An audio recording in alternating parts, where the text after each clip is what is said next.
এই শুরু হয়েছে। এবার শিওর হন ভাই? শুরু হয়েছে? শুরু বল। আমাদের শুরু আসলে হয়েছে। নেটে একটু প্রবলেম। হ্যাঁ, আচ্ছা, হুম, যেটা হলো যে পেপার, 3টা পেপার ছিল, তো বলাই হলো। তারপরে কিভাবে পরীক্ষা হবে, কত মার্কস পাইতে হবে সেটাও বলা হয়ে গেছে। আচ্ছা, তো আমি বলতে চাচ্ছিলাম যে আপনাকে যে পরীক্ষাটা আপনি এফসিপিএস পরীক্ষাটা দিচ্ছেন সেখানে আপনি পাস করবেন না ফেল করবেন সেটা তো কার উপর ডিপেন্ড করে। তো আপনি বুঝতে পারছেন যে প্রত্যেকটা যেখানে একটা স্টেম আপনার 2 মার্ক ক্যারি করে সেখানে হলো যে আপনার এসবিএ টাইপের কোশ্চেন গুলো মেইনলি, সেখানে আপনার আগে 15টা ছিল, সেটা থেকে বাড়ায় এখন 25টা করা হয়েছে নেক্সট টাইম যারা পরীক্ষা দিবে। তো এসবিএ বলা হয়ে গেছে অ্যাকুরেট কোশ্চেন স্টেম 5টা থেকে আপনাকে একটা বেছে নিয়ে আসতে হবে। তো আনফরচুনেটলি সে এসবিএ গুলো খুব বেশি ডিফিকাল্ট হয়। হ্যাঁ, এসবিএ গুলো একটু ডিফিকাল্ট হওয়ার চেষ্টা করে, তবে আমার মনে হয় যারা একটু বুঝে পড়বে বা বুঝে পড়ার ট্রাই করবে, সবসময় দেখবে, তাদের জন্য খুব বেশি ডিফিকাল্ট হওয়ার কথা না। তো দেখেন এসবিএ গুলো, তো আপনাকে যেটা করতে হবে এই এসবিএ থেকে বাঁচার উপায়টাকে আপনি কিভাবে পাস করতে পারবেন সেটা হলো যে আপনাকে টু দা পয়েন্ট আপনাকে জানতে হবে এবং টু দা টপিক, কোন টপিকটা আপনাকে পড়তে হবে এবং কোন টপিক থেকে আপনাকে কি বেছে পড়তে হবে সেটা আপনাকে সর্ট আউট করতে হবে, বের করতে হবে। দেখেন এইটা হলো এসবি স্টেমের টাইপ গুলো। এখানে ঠিক সেম ওরা একসাথে অনেকগুলো থাকবে, 5টা স্টেম থাকবে।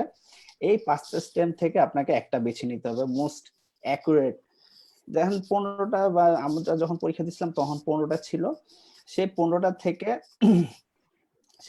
থেকে আমাদেরকে আমার হিসাব মতে আমি যখন কোনো মতে 9টা পারতাম বা 10টা পারতাম মনে হইতো যে তখন কিন্তু পাস সিকিউর হয়ে যেত। আই হোপ অ্যাটলিস্ট 70 পাওয়া উচিত, যেহেতু কোনো নেগেটিভ মার্ক নাই এখানে। কিন্তু যারা এবার 25টা করছে তাদের ওই হিসেব করে দেখলে দেখা যায় যে আপনার 25টা যেহেতু করছে আপনাকে 18টা 19টা এসবিএ কারেক্ট করতেই হবে। তো দেখেন এসবিএ যখন আমাদের কাছে মাত্র 15টা ছিল তখন আমরা কারেক্ট করার জন্য একদম টেনশনে পড়ে যেতাম, না হলে পাস ফেল নিয়ে টানাটানি লেগে যেত। এখন 25টা করছে, সো আপনাকে এসবিএ এর উপরে খুব বেশি ফোকাস করতে হবে। মাল্টিপল চয়েস যেহেতু নেগেটিভ মার্ক নাই, একটু এদিক সেদিক চিন্তা ভাবনা করে দিলে আই হোপ মোটামুটি একটা স্ট্যান্ডার্ড মার্ক সিকিউর করা যায়। কিন্তু যদি এসবিএটা সম্পর্কে আপনার ভালো আইডিয়া না থাকে তাহলে কিন্তু খুব ডিফিকাল্ট হয়ে যায়।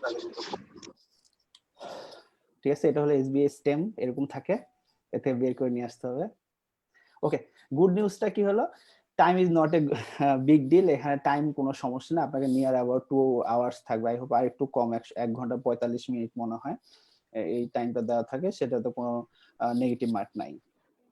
ঠিক আছে, আচ্ছা, তো আপনাকে এই যে এতগুলো সময় দেওয়া হলো, এমডিএমএস এর কথা চিন্তা করেন, আপনাকে মাত্র 3 ঘন্টা 200টা কোশ্চেন দাগাইতে হবে, তাও সব মাল্টিপল চয়েস। কিন্তু এখানে দেখেন আপনাকে মাত্র 50টা কোশ্চেন 1 ঘন্টা 45 মিনিটে দেওয়া হচ্ছে। সো আপনাকে এটার পিছনে একটা কারণ তো আছে, কারণ এসবিএ গুলো খুব ট্রিকি হয়। বারবার এসবিএ এর কথা বলছে, এসবিএ গুলো খুব ট্রিকি হয়, সেজন্য আপনাকে এই জিনিসটা ফলো করতে হবে, আপনাকে স্লো ডাউন হতে হবে, কাম ডাউন হতে হবে, কোনো তাড়াহুড়া করা নাই। আপনি চাইলে ছোটখাটো একটা ন্যাপ নিয়ে আপনার শুরু করতে পারেন। সাপোজ আপনার মাল্টিপল কোশ্চেনটা দাগাই দিলেন, এরপর ছোটখাটো একটা ন্যাপ নিলেন, নিয়ে আপনাকে আবার পরীক্ষাটা দিতে পারবেন সিঙ্গেল বেসে, এত সময় থাকে। তো এবার আমরা চলে গেলাম পরীক্ষার প্রসিডিউর বা পরীক্ষার সিলেবাসে যাওয়ার আগে একটু বোঝানো হলো যে পরীক্ষাটা কিভাবে হয়, কখন হয়, 3টা পেপারে কি কি আছে সেটা। এবার আমরা একটু সিলেবাসে ঢুকে যাই। বিসিপিএস একটা সিলেবাস দিয়েছে পেপার 2 এর জন্য। তো যদিও বলা হয় যে বিসিপিএস সিলেবাস খুব বেশি ফলো করে না, কিন্তু আমার কাছে মনে হয় যে একেবারে যে করে না তা না, ওরা হয়তো মার্ক ডিস্ট্রিবিউশনটা ফলো করে না, কিন্তু তারা টপিক গুলো কিন্তু ফলো করে, কোন টপিকটা পড়ানো হবে এগুলো কিন্তু ওরা ফলো করে। হয়তো মার্কস কোনটা তার সিলেবাসে 2টা কোশ্চেন দেওয়া আছে, কিন্তু ওখান থেকে দেখা যায় পরীক্ষা 4-5টা কোশ্চেন চলে আসে, এটা ওরা সবসময় ফলো করে না, কিন্তু টপিক গুলো কিন্তু ওরা সবসময় ফলো করে। তো আমার মনে হয় কোনো পরীক্ষা বসার আগে সেই পরীক্ষা সম্পর্কে পরীক্ষার সিলেবাস সম্পর্কে একটু আইডিয়া নেওয়াটা খুব জরুরি। দেখেন ডিস্ট্রিবিউশন পেপার 2 টোটাল 50টা কোশ্চেন থাকে, আমি আগেই বলছি। এর মধ্যে দেখেন metabolism, nutrition, CVS, metabolism, nutrition, fluid balance, biochemistry, ওটার মধ্যে ওটা 10টা question. CVS respiratory, pulmonary function আর ভেন্টিলেশন, ওটা হলো 8টা কোশ্চেন। নার্ভাস সিস্টেম, ওটা হলো 2টা কোশ্চেন থাকবে, মানে প্রত্যেকটা কোশ্চেন 2 × 2 = 4 হয়। হ্যাঁ, জিআইটি দেখেন 8টা কোশ্চেন। তারপর ব্লাড রেটিকুলার এন্ডোথেলিয়াল সিস্টেম 6টা, রেনাল, তারপরে এন্ডোক্রাইন, ব্রেস্ট, তারপর মাস্কুলোস্কেলেটাল, এগুলো আপনাদের সিলেবাসে দেওয়া আছে, এগুলো বিসিপিএস থেকে সিলেবাসটা পাওয়া। আই হোপ আপনাদের কাছে এটা আছে। হ্যাঁ,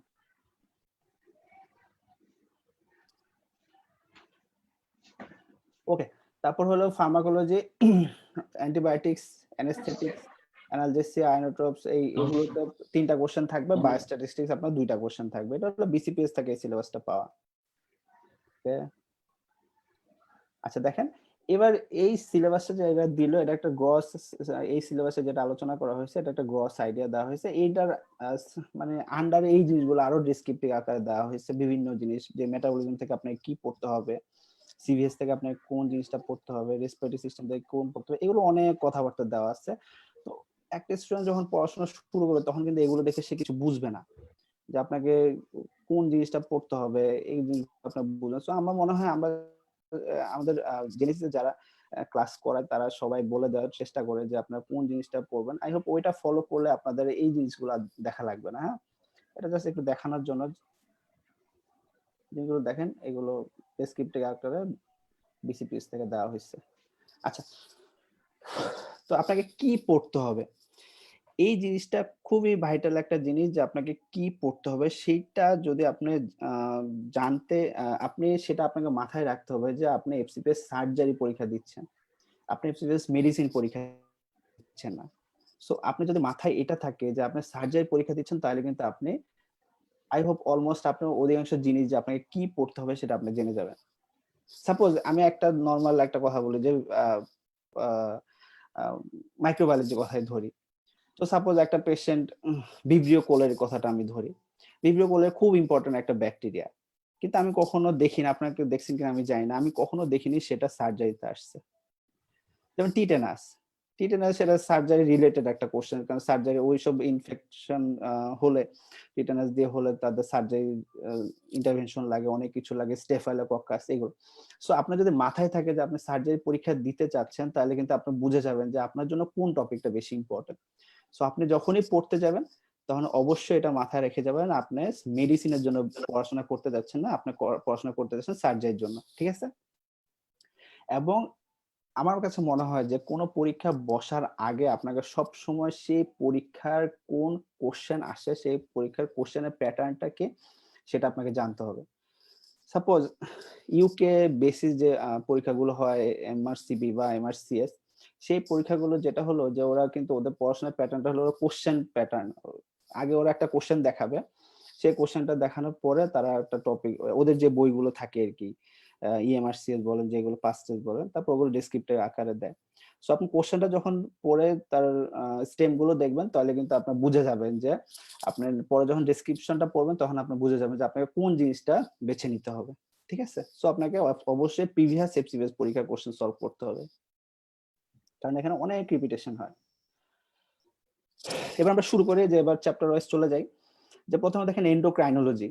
এন্ডোক্রাইনোলজি এফসিপিএস এর টোটাল আপনার 8 থেকে 10টা কোশ্চেন আসছে। আগে বলে যে এই এত কাহিনী সবকিছু বলছে, এগুলো সব আমার পার্সোনাল এক্সপেরিয়েন্স থেকে। আমার সাথে অনেকের মিলবে না, খুবই স্বাভাবিক।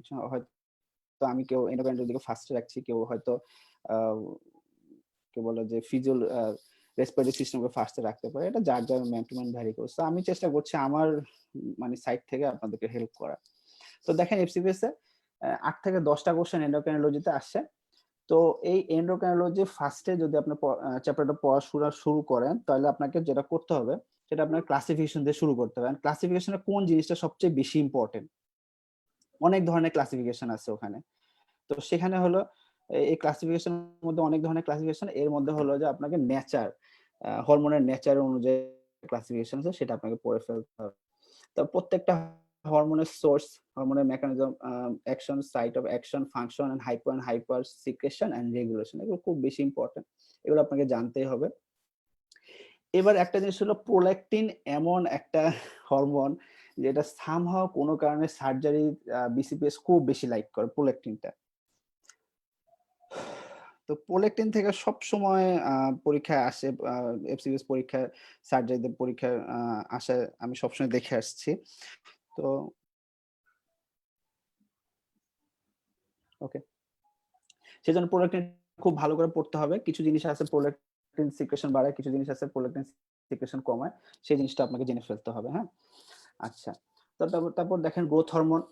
এই গ্রোথ হরমোন নিয়ে অনেক ইম্পর্টেন্ট। গ্রোথ হরমোন থেকে সবচেয়ে বেশি যে কোশ্চেনটা আসে সেটা হলো যে আপনার গ্রোথ হরমোন কে সিক্রেশনটা বাড়ায়, কে সিক্রেশনটা কমায়, সেটা আপনাকে জানতে হবে। তো এখানে কে স্টিমুলেশন, কে ইনহিবিট করে, এগুলো অনেক কিছু আছে যেগুলো ইনহিবিটের আন্ডারে অল্প কয়েকটা টপিক আছে। সো আপনি মানে যদি মনে রাখতে না পারেন তাহলে আপনাকে সেই যেগুলো ইনহিবিট করে আপনাকে সেটা মনে রাখলে বাকিগুলো আপনি অ্যান্সার করে ফেলতে পারবেন। আচ্ছা, থাইরয়েড হরমোন তো আপনারা সবাই জানেন, থাইরয়েড হরমোন বেশ ইম্পর্টেন্ট একটা হ্যাঁ, হরমোন। জি ভাইয়া। একটু জোরে বলিস, সাউন্ড একটু কম শোনা যাচ্ছে। আচ্ছা, আমি তো খুঁজে পাচ্ছি না ভাইয়া, আপনাকে শেয়ার করছেন? হ্যাঁ হ্যাঁ, শেয়ার টেয়ার সবই আছে, তুমি জোরে জোরে বলো। বেশি জোরে? হ্যাঁ হ্যাঁ হ্যাঁ, আরো একটু জোরে বলো, কথা জোরে বলো, কথা একটু আস্তে শোনা যায়। ওকে ওকে, সমস্যা নেই। আচ্ছা, তো থাইরয়েড হরমোন থেকে বেশ কিছু কোশ্চেন আসে। তো যেগুলো গতানুগতিক কোশ্চেন আসে, সার্জারিতে আসে কোশ্চেন। তবে অন্য যে হরমোনগুলো আমি কথা বলছি ওদের মতো অত ইম্পর্টেন্ট অত কোশ্চেন আমি কখনো ফেস করি নাই।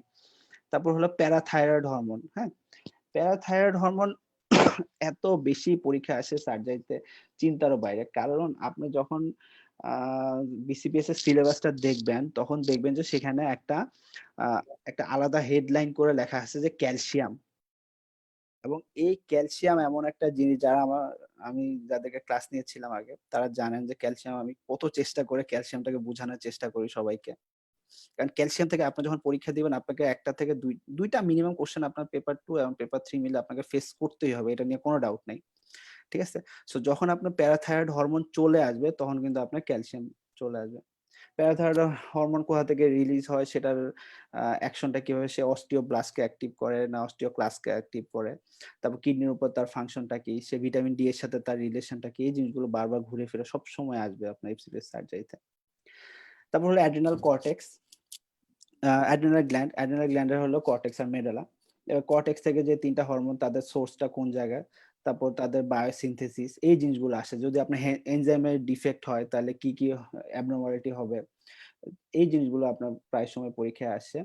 তারপর হলো কর্টিসল এবং অ্যালডোস্টেরন, ওদের ফাংশন, এটাও আসে। অ্যান্টি ইনফ্লামেটরি ফাংশন স্টেরয়েডের। তারপরে হলো stimulate that increases aldosterone secretion কারা কারা বাড়ায়, এই জিনিসগুলো আপনার জানতে হবে এবং তাদের রেগুলেশনটাও জানতে হবে। এবার অ্যাড্রিনাল মেডালা, এপিনেফ্রিন, নর এপিনেফ্রিন, তাদের মেটাবলিজম, তারপর তাদের বায়োসিনথেসিস। ঠিক আছে? তারপর ওদের ফাংশন মোস্টলি হলো আপনার এপিনেফ্রিন, নন এপিনেফ্রিন এবং ডোপামিন, এই তিনটা জিনিসের ফাংশন।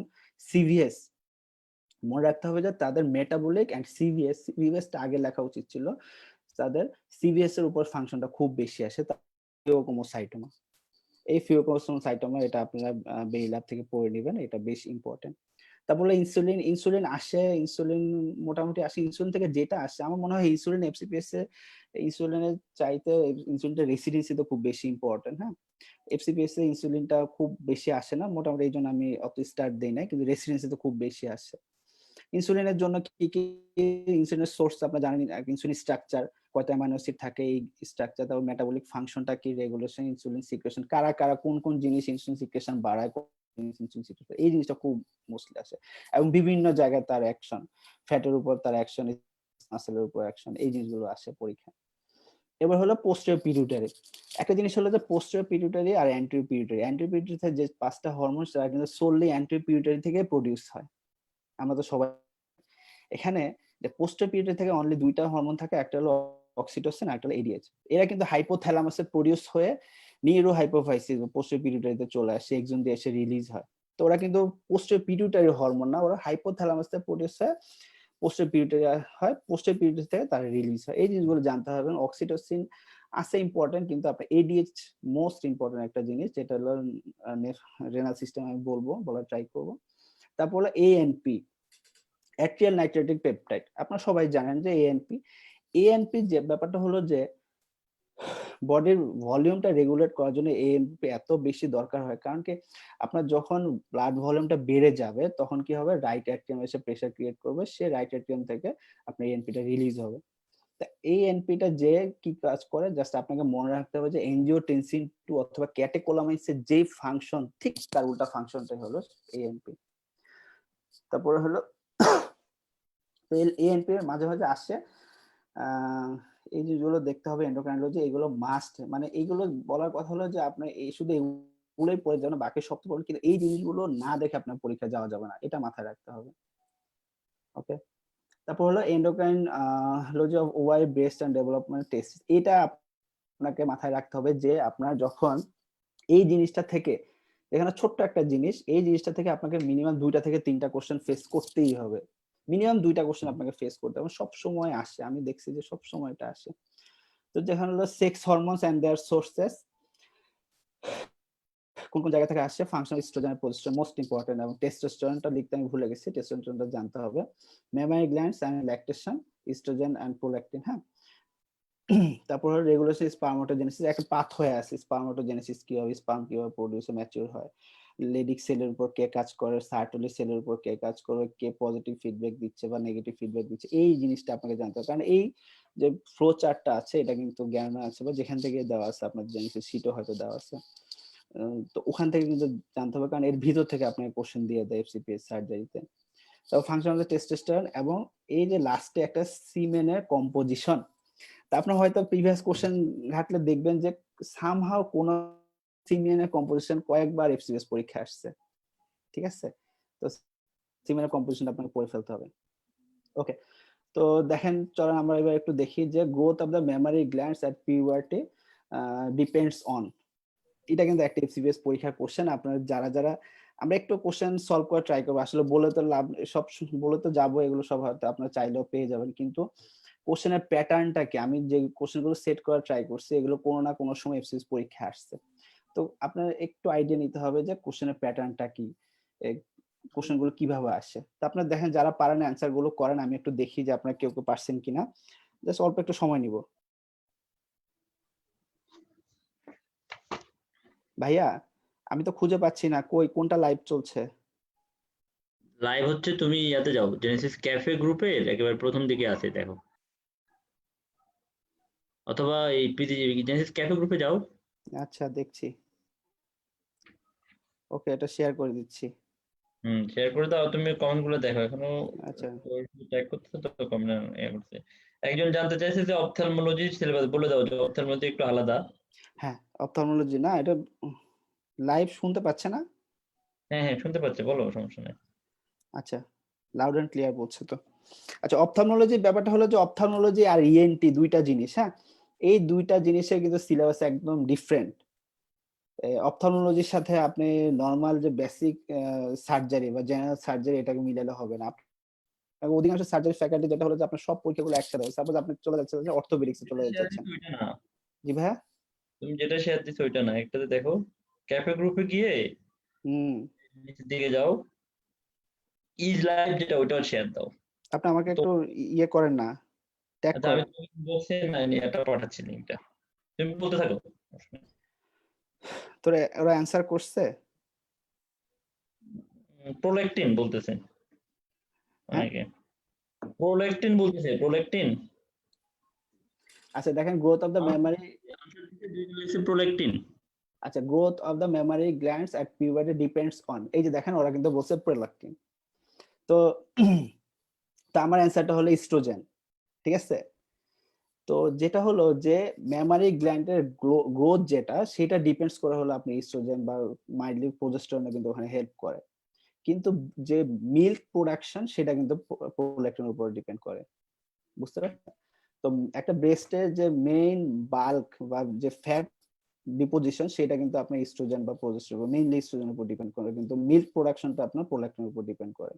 তো এরকম কনফিউশন নিয়ে কিন্তু পরীক্ষা আসে, 5 সিস্টেম থাকবে, আপনার কাছে মনে হবে যে আরে ওগুলো তো বাদই 2-3টা অপশন আছে, ইস্ট্রোজেন, প্রোজেস্টেরন এন্ড প্রোল্যাকটিন, এর মধ্যে থেকে একটা সুন্দর মতো প্রোল্যাকটিনটা সবচেয়ে মোস্ট অ্যাকুরেট মনে হচ্ছে, সবাই প্রোল্যাকটিন দাগায় দিবে, কিন্তু অ্যান্সারটা কিন্তু প্রোল্যাকটিন না। এটাই হলো একটা এসবিএ টাইপের, এই জন্য এটা দেওয়া হয়েছে। আমি তো ওদের কোশ্চেন দেখতে পাচ্ছি না। সবাই যে ওয়াচ পার্টিতে কমেন্ট করতেছে, আমি বলতেছি ওরা প্রোলেকটিন বলতেছে। অপথ্যালমোলজি নিয়ে অনেকে জানতে চাচ্ছে, সার্জারি পেপার 3 সিস্টেমিক প্যাথোলজি নিয়ে জানতে চাচ্ছে, বলো যে এটা আমরা আরেকদিন আলোচনা করব। আচ্ছা, আজকে পেয়ে গেছি পেপার 2 কোনটা নিয়ে আপনি কথা বলছেন। বলবো। আচ্ছা, একজন ঠিক আছে। কোশ্চেন করছে, ও কি শুধু ইনফিনিটি স্টার গুলো পড়তে যাবে নাকি অন্য কিছুই পড়বে? এখানে যেটা হলো যে এখানে যে ইনফিনিটিভ, এখানে আমি যেটা স্টার দেওয়ার চেষ্টা করছি যে এগুলো হলো মাস্ট, আপনাকে দেখে যাইতেই হবে। বাকি সব তো আপনাকে পড়তেই হবে, কিন্তু আপনার পরীক্ষা হলে এগুলো না দেখে যাওয়া যাবে না। ঠিক হুম আছে ভাইয়া? হুম হুম। ওকে। তারপরে এই হয়ে গেল। তারপর আরেকটা কোশ্চেন, পারমিসিভ অ্যাকশন ইনক্লুডস। এখন পারমিসিভ অ্যাকশন, ক্যাটেকোলামাইন্স এর পারমিসিভ অ্যাকশন, এই জিনিসগুলো, গ্লুকোকর্টিকয়েডস, ওগুলোর পারমিসিভ অ্যাকশন, এগুলো সবসময় পরীক্ষায় আসে। কিভাবে আসে? এই কোশ্চেন গুলো এফসিএস পরীক্ষায়, এগুলো জাস্ট একটা স্যাম্পল, সেটা নিয়ে না আলোচনা করছি না। হ্যাঁ, জ্ঞানের পেজ নাম্বার শুধু দেওয়া আছে, দেখে নিতে চাইলে পারবে। তোমার ইনবক্সে যেটা দিছে ওইটাই হচ্ছে নতুন লিংক, ওটা শেয়ার দিও। ওকে।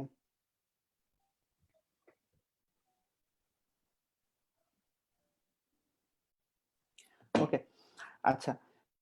তারপর হলো আচ্ছা দেখেন, integration any the following hormones are true, যেটা হলো যে এই কোশ্চেনটা সবসময় পরীক্ষায় আসে। যারা জানেন যে চিন্তা, পরীক্ষা সবসময় আসে যে এরকম একটা কোশ্চেন যে আসে, এই বক্সটা আপনাকে পড়তে হবে। দেখেন, এটা হলো জ্ঞানের 309 নাম্বার, আপনাদের জেনেসিস শিটও থাকার কথা, যে আপনাকে কোন হাইপোথ্যালামাস বা ব্রেনের কোন জায়গায় কোন সেন্টারটা আছে। তবে অ্যান্টেরিয়র হাইপোথ্যালামাস, তারপরে posterior hypothalamus, supralateral hypothalamus, limbic system, কোন জায়গাটা কি জন্য কাজ করছে, এই যদি বক্সটা দেখা যায় তাহলে কিন্তু এখান থেকে আপনি একটা কোশ্চেন পেয়ে যাবেন। যে দেখেন একদম মাঝে যদি দেখা যায় যে third centre, hunger centre, behavioural centre, এই জিনিসগুলো কোথায় আসছে, আপনাকে মাঝের যে জিনিসটা সেটা আপনাকে জানা লাগবে না, সেটা হলো ইন্টিগ্রেটিং এরিয়া গুলো জানতে হবে। একটা হলো ফাংশন, আর একটা হলো ইন্টিগ্রেটিং এরিয়া, এই জিনিসগুলো জানতে হবে। 309 নাম্বার পেজে আছে, জ্ঞানের 25th এডিশন। ওকে, এবার হলো ডাইজেস্টিভ সিস্টেম। তো সামহাও কেন জানি এফসিপি সার্জারি যারা দেয় তারা সবসময় মনে করে যে আপনার এন্ডোক্রাইনোলজি তো খুব ইম্পর্টেন্ট একটা টপিক, সেটা তো বলার অপেক্ষায় রাখে না, রেনাল সিস্টেম অনেক ইম্পর্টেন্ট, তারা সামহাও ডাইজেস্টিভ যে সিস্টেমটা আছে সেটাকে ইগনোর করে যায়। কিন্তু যারা জানেন যে এফসিপি সার্জারির ক্ষেত্রে যে আপনার জিআই সিস্টেম এত বেশি ইম্পর্টেন্ট, সেখান থেকে 6 থেকে 8টা কোশ্চেন দেওয়া আছে। আপনি যদি বিসিপিএস এর সিলেবাসটা খুলে দেখেন, সেখানেও মোটামুটি 8-9টা কোশ্চেন লেখা আছে। হ্যাঁ, এখান থেকে কিন্তু প্রচুর কোশ্চেন আসে। তো মেইনলি যদি আপনার পড়াশোনা শুরু করেন, দেখেন হরমোনস অফ জিআইটি দিয়ে শুরু করতে হবে। গ্যাস্ট্রিন সিক্রেশন, সিস্টোকাইনিন, এদের source, cause of secretion, site of action এবং ফাংশন, এই জিনিসগুলো জানতে হবে। যেমন গ্যাস্ট্রিনের কোথা থেকে সিক্রেশন হচ্ছে, কাকে কে স্টিমুলেশন দিচ্ছে সিক্রেশনের জন্য, সে জায়গায় কোথায় কাজ করছে, কোন সেল থেকে বের হচ্ছে, এই জিনিসগুলো জানতে হবে। তারপর হলো ফ্যাক্টরস অ্যাফেক্টিং স্যালাইভা সিক্রেশন, এটা একটু লাগবে। তারপর রেগুলেশন এইচসিএল সিক্রেশন, এগুলো লাগবে। Amount, pH, composition, regulation digestive juice, যে জুসগুলো ইন্টেস্টাইন থেকে আসছে সেগুলো পিএইচ, এগুলো জানি, এগুলো মাল্টিপল চয়েসের জন্য। আচ্ছা, তারপর কার্বোহাইড্রেট, প্রোটিন, ফ্যাট, এই জিনিসগুলো ডাইজেশন, অ্যাবজর্পশন, ম্যালঅ্যাবজর্পশন, এগুলো সবই লাগে। এবং বাইল, আপনি এফসিবিএস সার্জারি পরীক্ষা দিবেন, আপনার দুইটা জিনিস থেকে দুইটা কোশ্চেন আপনি পাবেন না, এরকম হতে পারে না। একটা হলো বাইল বা মানে জিআই সিস্টেমের কথা বলছে, একটা হলো বাইল বা টার্মিনাল এলিমেন্ট ফাংশন, এই জায়গা থেকে আপনাকে কোশ্চেন ফেস করতেই হবে। তারপর হলো কম্পোজিশন অফ বাইল। বাইল যেহেতু অনেক বেশি ইম্পর্টেন্ট, সেই জন্য আমি বলার চেষ্টা করছি কম্পোজিশনটা অনেক important. Storage function of the liver, লিভারের যে ফাংশন গুলো দেখা যাচ্ছে, দেখেন carbohydrate, protein, fat, glycogen store করে, আর vitamin A, D, K and vitamin বি12, কপার এন্ড আয়রন, এগুলো স্টোর। এর বাইরে আর মোটামুটি ওর স্টোরেজ ফাংশন নাই। ঠিক আছে, হরমোনস ইন্টেস্টাইন ওগুলো আছে। তারপর লার্জ গাটের ফাংশন, ওটা তো আছে important. Regulation gastric emptying, and gastric এমটিংটা কেউ এক্সিলারেট করে, কেউ স্লো করে, এই জিনিসটা পরীক্ষা খুব আসে। ঠিক আছে, এটা জানতে হবে। তার ফ্যাক্টরস অ্যাফেক্টিং আয়রন অ্যাবজর্পশন, যদিও ক্লাসে সবাই এটা বলা ট্রাই করে যে এটা বেশ ইম্পর্টেন্ট, তো আমি কখনো অত পরীক্ষা আসতে দেখিনি। তো কোথায় অ্যাবজর্পশন হয় সেটা জেনে রাখা খুব ভালো। আচ্ছা, absorption of water and electrolytes, এটা খুবই ইম্পর্টেন্ট। এবং লাস্টে দেখেন দেওয়া আছে যে অ্যাবজর্পশন অফ দ্য ভিটামিন বি12, calcium, bile salt in different parts of intestine, এই জিনিসগুলো আপনাকে জানতে হবে। সাপোজ আপনাকে পরীক্ষা একটা কোশ্চেন দেওয়া হলো যে একটা পেশেন্টের টার্মিনাল আইলিয়াম ডিসেকশন করা হলো, তখন তার আপনার কি কি চেঞ্জ হবে। এখন টার্মিনাল আইলিয়াম থেকে অনেকগুলো জিনিস রিঅ্যাবজর্পশন হয়। সাপোজ ধরেন আপনার ভিটামিন বি12টা হয়, হ্যাঁ, অ্যাবজর্পশন হয়, ভিটামিন বি12টা হয়। তো ভিটামিন বি12 যদি আপনার অ্যাবজর্পশন না হইতে পারে, তার কি হবে, মেগালোব্লাস্টিক অ্যানিমিয়া হবে। খুব সিম্পল হিসাব। আবার আপনি কি হলো বাইল সল্ট, ওখানে যে অ্যাবজর্পশন হয়। সো আপনার যদি বাইল সল্ট ঠিকমতো অ্যাবজর্পশন না হয়, কারণ এন্টার হেপাটিক রিসার্কুলেশন, আমরা জানি যে 85% বাইল আপনার আবার বডিতে চলে যায়। তো এটাই হলো এন্টারোহেপাটিক রিসার্কুলেশন। সো সামহাউ যদি আপনার টার্মিনাল আইলিয়ামটা রিসেকশন হয়ে যায়, এন্টারোহেপাটিক রিসার্কুলেশন আর কাজ করবে না। যখন রিসার্কুলেশন আর কাজ করবে না বডিতে, আপনার বাইলের ডেফিসিয়েন্সি হবে। তো বাইল ডিফিউশনের স্টোন হবে। আবার বাইল ফ্যাট সলিউবল যে ভিটামিন গুলো আছে সেই ভিটামিন গুলোকে অ্যাবজর্পশন করার জন্য হেল্প করে। সো আপনার যদি আলটিমেটলি বডিতে বাইল সলটা কমে যায়, আপনার কিন্তু ফ্যাট সলিউবল ভিটামিন গুলো সব ডেফিসিয়েন্সি হয়ে যাবে। তো আপনার ফ্যাট যেহেতু অ্যাবজর্পশন হবে না, সেই ফ্যাট গুলো কি হবে আপনার স্টুল দিয়ে চলে যাবে। সো আপনার ফ্লোটিং হবে, মানে স্টুল গুলো ফ্লোট করবে কমন, এরকম একটা সিনারিও থাকতে পারে। ঠিক আছে, এই যে টাইমে আপনি যদি জিআই সিস্টেমে দুইটা জিনিস পড়ে যেতে চান, বলেন যে ভাই আমি পড়তে পারবো না, আমি দুইটা জিনিস, আমি আপনাকে তিনটা জিনিস পড়তে বলবো। সেটা হলো, এক হলো গ্যাস্ট্রিন পড়বেন, আরেকটা হলো ভিটামিন বি12 বাইল সল্ট বা টার্মিনাল আইলজিমের ফাংশন পড়বেন, এবং সেটা হলো এই যে 3 নাম্বার দেওয়া আছে, এটা হলো ডেফিকেশন রিফ্লেক্স। এটা খুব কমনলি আসে, ডেফিকেশন রিফ্লেক্স। সোয়ালিং রিফ্লেক্সও আসে, কোন কোন নার্ভ ইনভলভমেন্ট থাকে, কে কিভাবে কাজ করে, এটা খুব আসে। তবে ডেফিকেশন রিফ্লেক্সটা খুব কমনলি আসে। ওকে, আচ্ছা দেখেন এইবার একটা কোশ্চেন আমরা দেখি, যে একটা ইনফ্যান্টের defecation follows a meal occur due to colonic contraction as a result of, ঠিক আছে, এই কোশ্চেনের অ্যান্সারটা কি হতে পারে? কি বলা যায়, একটা মিল খাওয়া হলো, মিল খাওয়া হওয়ার পরে তার ডেফিকেশন হলো, এটা কেন হতে পারে? দেখেন অ্যান্সারটা আপনার করে ফেলেন, আমি অলরেডি বলে ফেলছি। আপনারা যদি চান দেখে অ্যান্সার করেন পারেন কিনা, তাহলে বুঝবো যে মানে এটা একটা স্যাম্পল, আপনার পরীক্ষা না জন্য বসি নাই তো, এটা হচ্ছে একটা স্যাম্পল দেওয়া হলো যে আপনারা বুঝতে পারছেন কিনা যে আপনার কোশ্চেন গুলো কিরকম হইতে পারে। ঠিক আছে,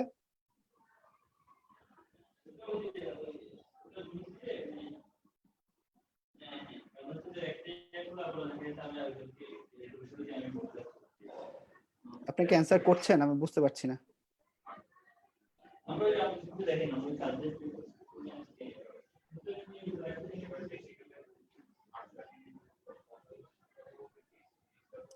যাই হোক, আপনাদের কোশ্চেন তো ফলো করা যাচ্ছে না। কোশ্চেন যদি ফলো করা যেত, তাহলে হয়তো সুবিধা হইতো। আচ্ছা হ্যাঁ, ও আচ্ছা এবার পাওয়া গেছে, যাক থ্যাংক ইউ। আপনারা সবাই সিসি বলছেন, সি ভেরি গুড, আপনারা সব পেরে গেছেন। ঠিক আছে, আপনি অ্যান্সার কারেক্ট 100%। তো এটা একটা স্যাম্পল দেওয়া হলো যে আপনার পরীক্ষা এরকম কোশ্চেন আসে এফসিপিএস এ। তো দেখেন আচ্ছা, তারপর আরেকটা কোশ্চেন দেখি, যে which of the following cell types protects sepsis secondary translocation of the intestinal bacteria. তো ধরেন ইন্টেস্টাইনাল ব্যাকটেরিয়া আপনার সেপসিস করতে গেলে তখন ট্রান্সলোকেশন কে প্রোটেক্ট করে? দেখেন ইন্টেস্টাইন যখন আপনার সবকিছু অ্যাবজর্পশন হবে, তারা তুমি কিন্তু কমেন্ট গুলো দেখতেছো তো না? হ্যাঁ হ্যাঁ একটু দেখবো। কমেন্ট, হ্যাঁ হ্যাঁ, আচ্ছা সি সি সি নাম্বার সবাই বলছে আর কি, কমেন্ট গুলো দেখি, কমেন্ট দেখে হ্যাঁ দেখে হ্যাঁ, আনসার। সি বলছে। তো ওরা কি করবে, আপনার লিভার ক্রস করবে। অবশ্যই তাদের পোর্টাল সার্কুলেশন, আপনারা সবাই জানেন যে আপনার এখানে সুপিরিয়র মেজেন্ট্রিক ভেইন ওগুলোতে portal circulation, portal vein form করে, সেটা হলো আপনাকে লিভার দিয়ে ক্রস করতে হবে। তো লিভারের যে ম্যাক্রোফেজটা আছে সেটা কিন্তু আপনার ফার্স্ট অ্যাটাকটা করবে। তো দেখেন এখানে অ্যান্সার, সো আপনার অ্যান্সারটা সি। ঠিক আছে, আপনার জ্ঞানের পেজ নাম্বারটা দেওয়া, চাইলে রেফারেন্স পাইতে পারেন, এখানে দেখে নেবেন। ওকে, এবার হলো ভিটামিনস আর মিনারেল যে চ্যাপ্টার গুলো, এখানে অনেকে অনেক আমার মনে হয় অত কিছু পড়া দরকার। আপনাকে জাস্ট এই কয়েকটা জিনিস, আপনার vitamin D, vitamin K, calcium and iron, এর বাইরে আপনার ভিটামিন মিনারেলস না পড়লে চলবে। আই হোপ আপনার এর বাইরে আর কিছু পড়া লাগবে না। ঠিক আছে, ওকে। এবার দেখেন, এবার খুব সুন্দর একটা কোশ্চেন, যে ফলোইং, আমি পরীক্ষায় কোশ্চেনটা দেওয়ার সবসময় ট্রাই করি। দেখেন following statements are true regarding calcium. এখন দেখেন বলছে যে remains in 3-4 forms in the body. তো ব্যাপারটা হলো যে ক্যালসিয়ামের কথা যদি বলা হয়, ক্যালসিয়ামের হলো কি আপনার দুই জ্ঞানের রেফারেন্সে বলছি যে আপনার দুইটা ফর্মও থাকতে পারে, তিনটা ফর্মও থাকতে পারে। সো চারটা ফর্মে সে কখনোই থাকে না। আবার দেখেন এটা কিন্তু মাল্টিপল চয়েস কোশ্চেন, এটা সিঙ্গেল বেস না। দেখেন respiratory alkalosis responsible for increase serum calcium level. Calcium level কিন্তু আপনার বডিতে সবসময় অ্যাসিডিক এনভায়রনমেন্টে বাড়বে। আমি যারা আমার ক্লাস পেয়েছেন তারা সবাই জানেন যে অ্যাসিডিক এনভায়রনমেন্টে সবসময় ক্যালসিয়াম বাড়বে, এবং অ্যালকালাইন এনভায়রনমেন্টে ক্যালসিয়াম সবসময় ডিপোজিশন হবে। আপনি বডিতে চিন্তা করেন যে বডিতে যত জায়গায় আপনি স্টোন হয় বা ক্যালসিয়াম স্টোন হয়, আপনি চিন্তা করেন সব জায়গার এনভায়রনমেন্ট কিন্তু আপনার অ্যালকালাইন। সাপোজ একটা অ্যালকালাইন এনভায়রনমেন্ট হলো প্যানক্রিয়াস, ওর পিএইচটা হলো 8.4, তো তার মানে সে অ্যালকালাইন এনভায়রনমেন্টে। সো এখানে কিন্তু আপনার প্রচুর প্যানক্রিয়াস স্টোন হয়। সাপোজ আপনার গল ব্লাডার 7.8 বা 7.4, তার মানে আপনার অ্যালকালাইন, সেখানে এখন কিন্তু অনেক ক্যালসিয়াম স্টোন হয়। সো আমি বলতে চাচ্ছি এই একটা লাইন খুব ভালো করে মনে রাখবেন, যে অ্যালকালাইন এনভায়রনমেন্টে সবসময় ক্যালসিয়াম ডিপোজিশন হয়, এবং অ্যাসিডিক এনভায়রনমেন্টে সবসময় ক্যালসিয়াম বেড়ে যায় বডিতে। তারপর দেখেন acidosis leads to decrease serum calcium level, তার মানে অ্যান্সার আপনি পেয়ে গেছেন। হাইপারথাইরয়েডিজম একটা অ্যাসিডিক এনভায়রনমেন্ট, সেজন্য ক্যালসিয়াম লেভেল বাড়বে। আর 95% calcium reduction occurs in the PCT. PCT তে কোনো কিছু 95% 98%, ক্যালসিয়াম কখনো 98% হয় না। কারণ ক্যালসিয়াম হয়, কিন্তু ক্যালসিয়াম মেইনলি রেনালে, ক্যালসিয়াম মেইনলি আপনার ডিস্টাল টিউবুলে হয়, যেটা parathyroid hormone dependent, calcium binding, calcium channel তারা ক্রিয়েট করে। সো 98% এখানে হচ্ছে না, তার মানে অ্যান্সারগুলো আপনি আই হোপ পেয়ে গেছেন। ওকে ওকে এবার হলো মেটাবলিজম। এবার মেটাবলিজম নিয়ে সবার একটা কমন ধারণা আছে, এটা কিন্তু আপনাকে একটু জানার জন্য আমি বলছি যে গতানুগতিক যে মেটাবলিজম সেটা কিন্তু আপনাকে পড়লে হবে না। কারণ আপনাকে আবার বলছি যে সার্জারি, এফসিপিএস সার্জারি মিন্স আপনার হলো এটা একটা ক্লিনিক্যালের উপর স্যাররা সবসময় ফোকাস দেওয়ার ট্রাই করে। বেসিক জিনিস তো থাকবেই, সার্জারির ক্ষেত্রে একটু বেসিক বেশি আসে, কিন্তু বেসিক জিনিস তো থাকবে। কিন্তু আমার কাছে মনে হয় যে তারা ক্লিনিক্যালের উপরে বেশি জোর দেয়, এবং যে আপনার গতানুগতিক যে মেটাবলিজম সেগুলো কিন্তু স্যাররা দেয় না। যেমন আমি যদি বলি যে ধরেন আমি কখনো দেখিনি যে এফসিপিএস পরীক্ষায় যে মেটাবলিজমের আন্ডারে আপনার কোন জিনিসটা, কোন কোন মেটাবলিক পাথওয়ে আপনার মাইটোকন্ড্রিয়ায় হয়েছে বা কোথায় হয়েছে, সাইটোপ্লাজমে কোন কোন হয়েছে, এগুলো কিন্তু একদম পেড কোশ্চেন অফ রেসিডেন্সি সব সময় আসে। কিন্তু এফসিপিএস পরীক্ষা এইসব আসবে না, এফসিপিএস পরীক্ষা আসবে ক্লিনিক্যালি রিলেটেড যে মেটাবলিজম গুলো আছে সেগুলো।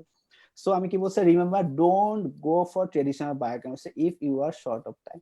যদি আপনার অনেক সময় থাকে তাহলে মেটাবলিজম খুব ভালো করে পড়তে পারেন, কারণ পড়াশোনা কখনো শেষ হবে না, আর এসএসসি পরীক্ষা অবশ্যই কাজে লাগবে। তবে যদি আপনার টাইমের শর্ট থাকে এবং আপনি যদি মনে করেন যে আপনি এফসিপিএস পরীক্ষা দেন, তাহলে আপনি আমার সাজেশনটা ফলো করতে পারেন, যেটা হলো যে আপনি ট্রেডিশনাল বায়োকেমিস্ট্রি পড়তে যাবেন না, মেটাবলিজম পড়তে যাবেন না। আপনার কি পড়তে হবে, খুব বেশি কিছু পড়তে হবে তা না, এটা হলো physiological response to surgery and trauma, body control mechanism, how they alter in injury and disease, pattern nutrition, fluid electrolyte balance and disturbance, pathophysiology and management of burn। এই জিনিসটা আপনার এইখান থেকে নেওয়া হয়েছে, এটা বেরি ল্যাব, হ্যাঁ এই বেরি ল্যাব থেকে নেওয়া হয়েছে, এই জিনিসগুলো আপনার বেরি ল্যাবে পেয়ে যাবেন, ঠিক আছে। তারপর কি বলছে, ফলো বেরি ল্যাব, metabolic response to injury, trauma, starvation, shock, transmission, পার্নিশন, এগুলো চ্যাপ্টারগুলোর নাম। অবশ্যই এই জিনিসগুলোর জন্য আপনি এই জিনিসগুলো পড়ে যাবেন, মানে মেটাবলিজমের জন্য আপনি এই জিনিসগুলো পড়ে গেলে আই হোপ পেয়ে যাবেন।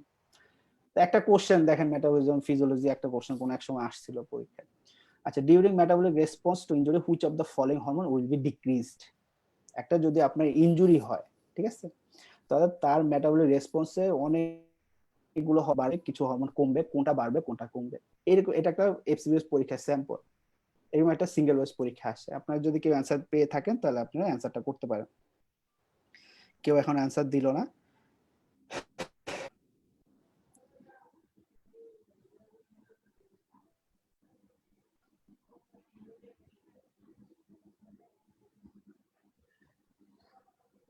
ওকে, কেউ অ্যান্সার দিচ্ছে না।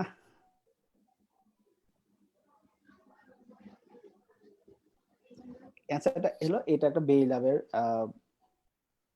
ছবি।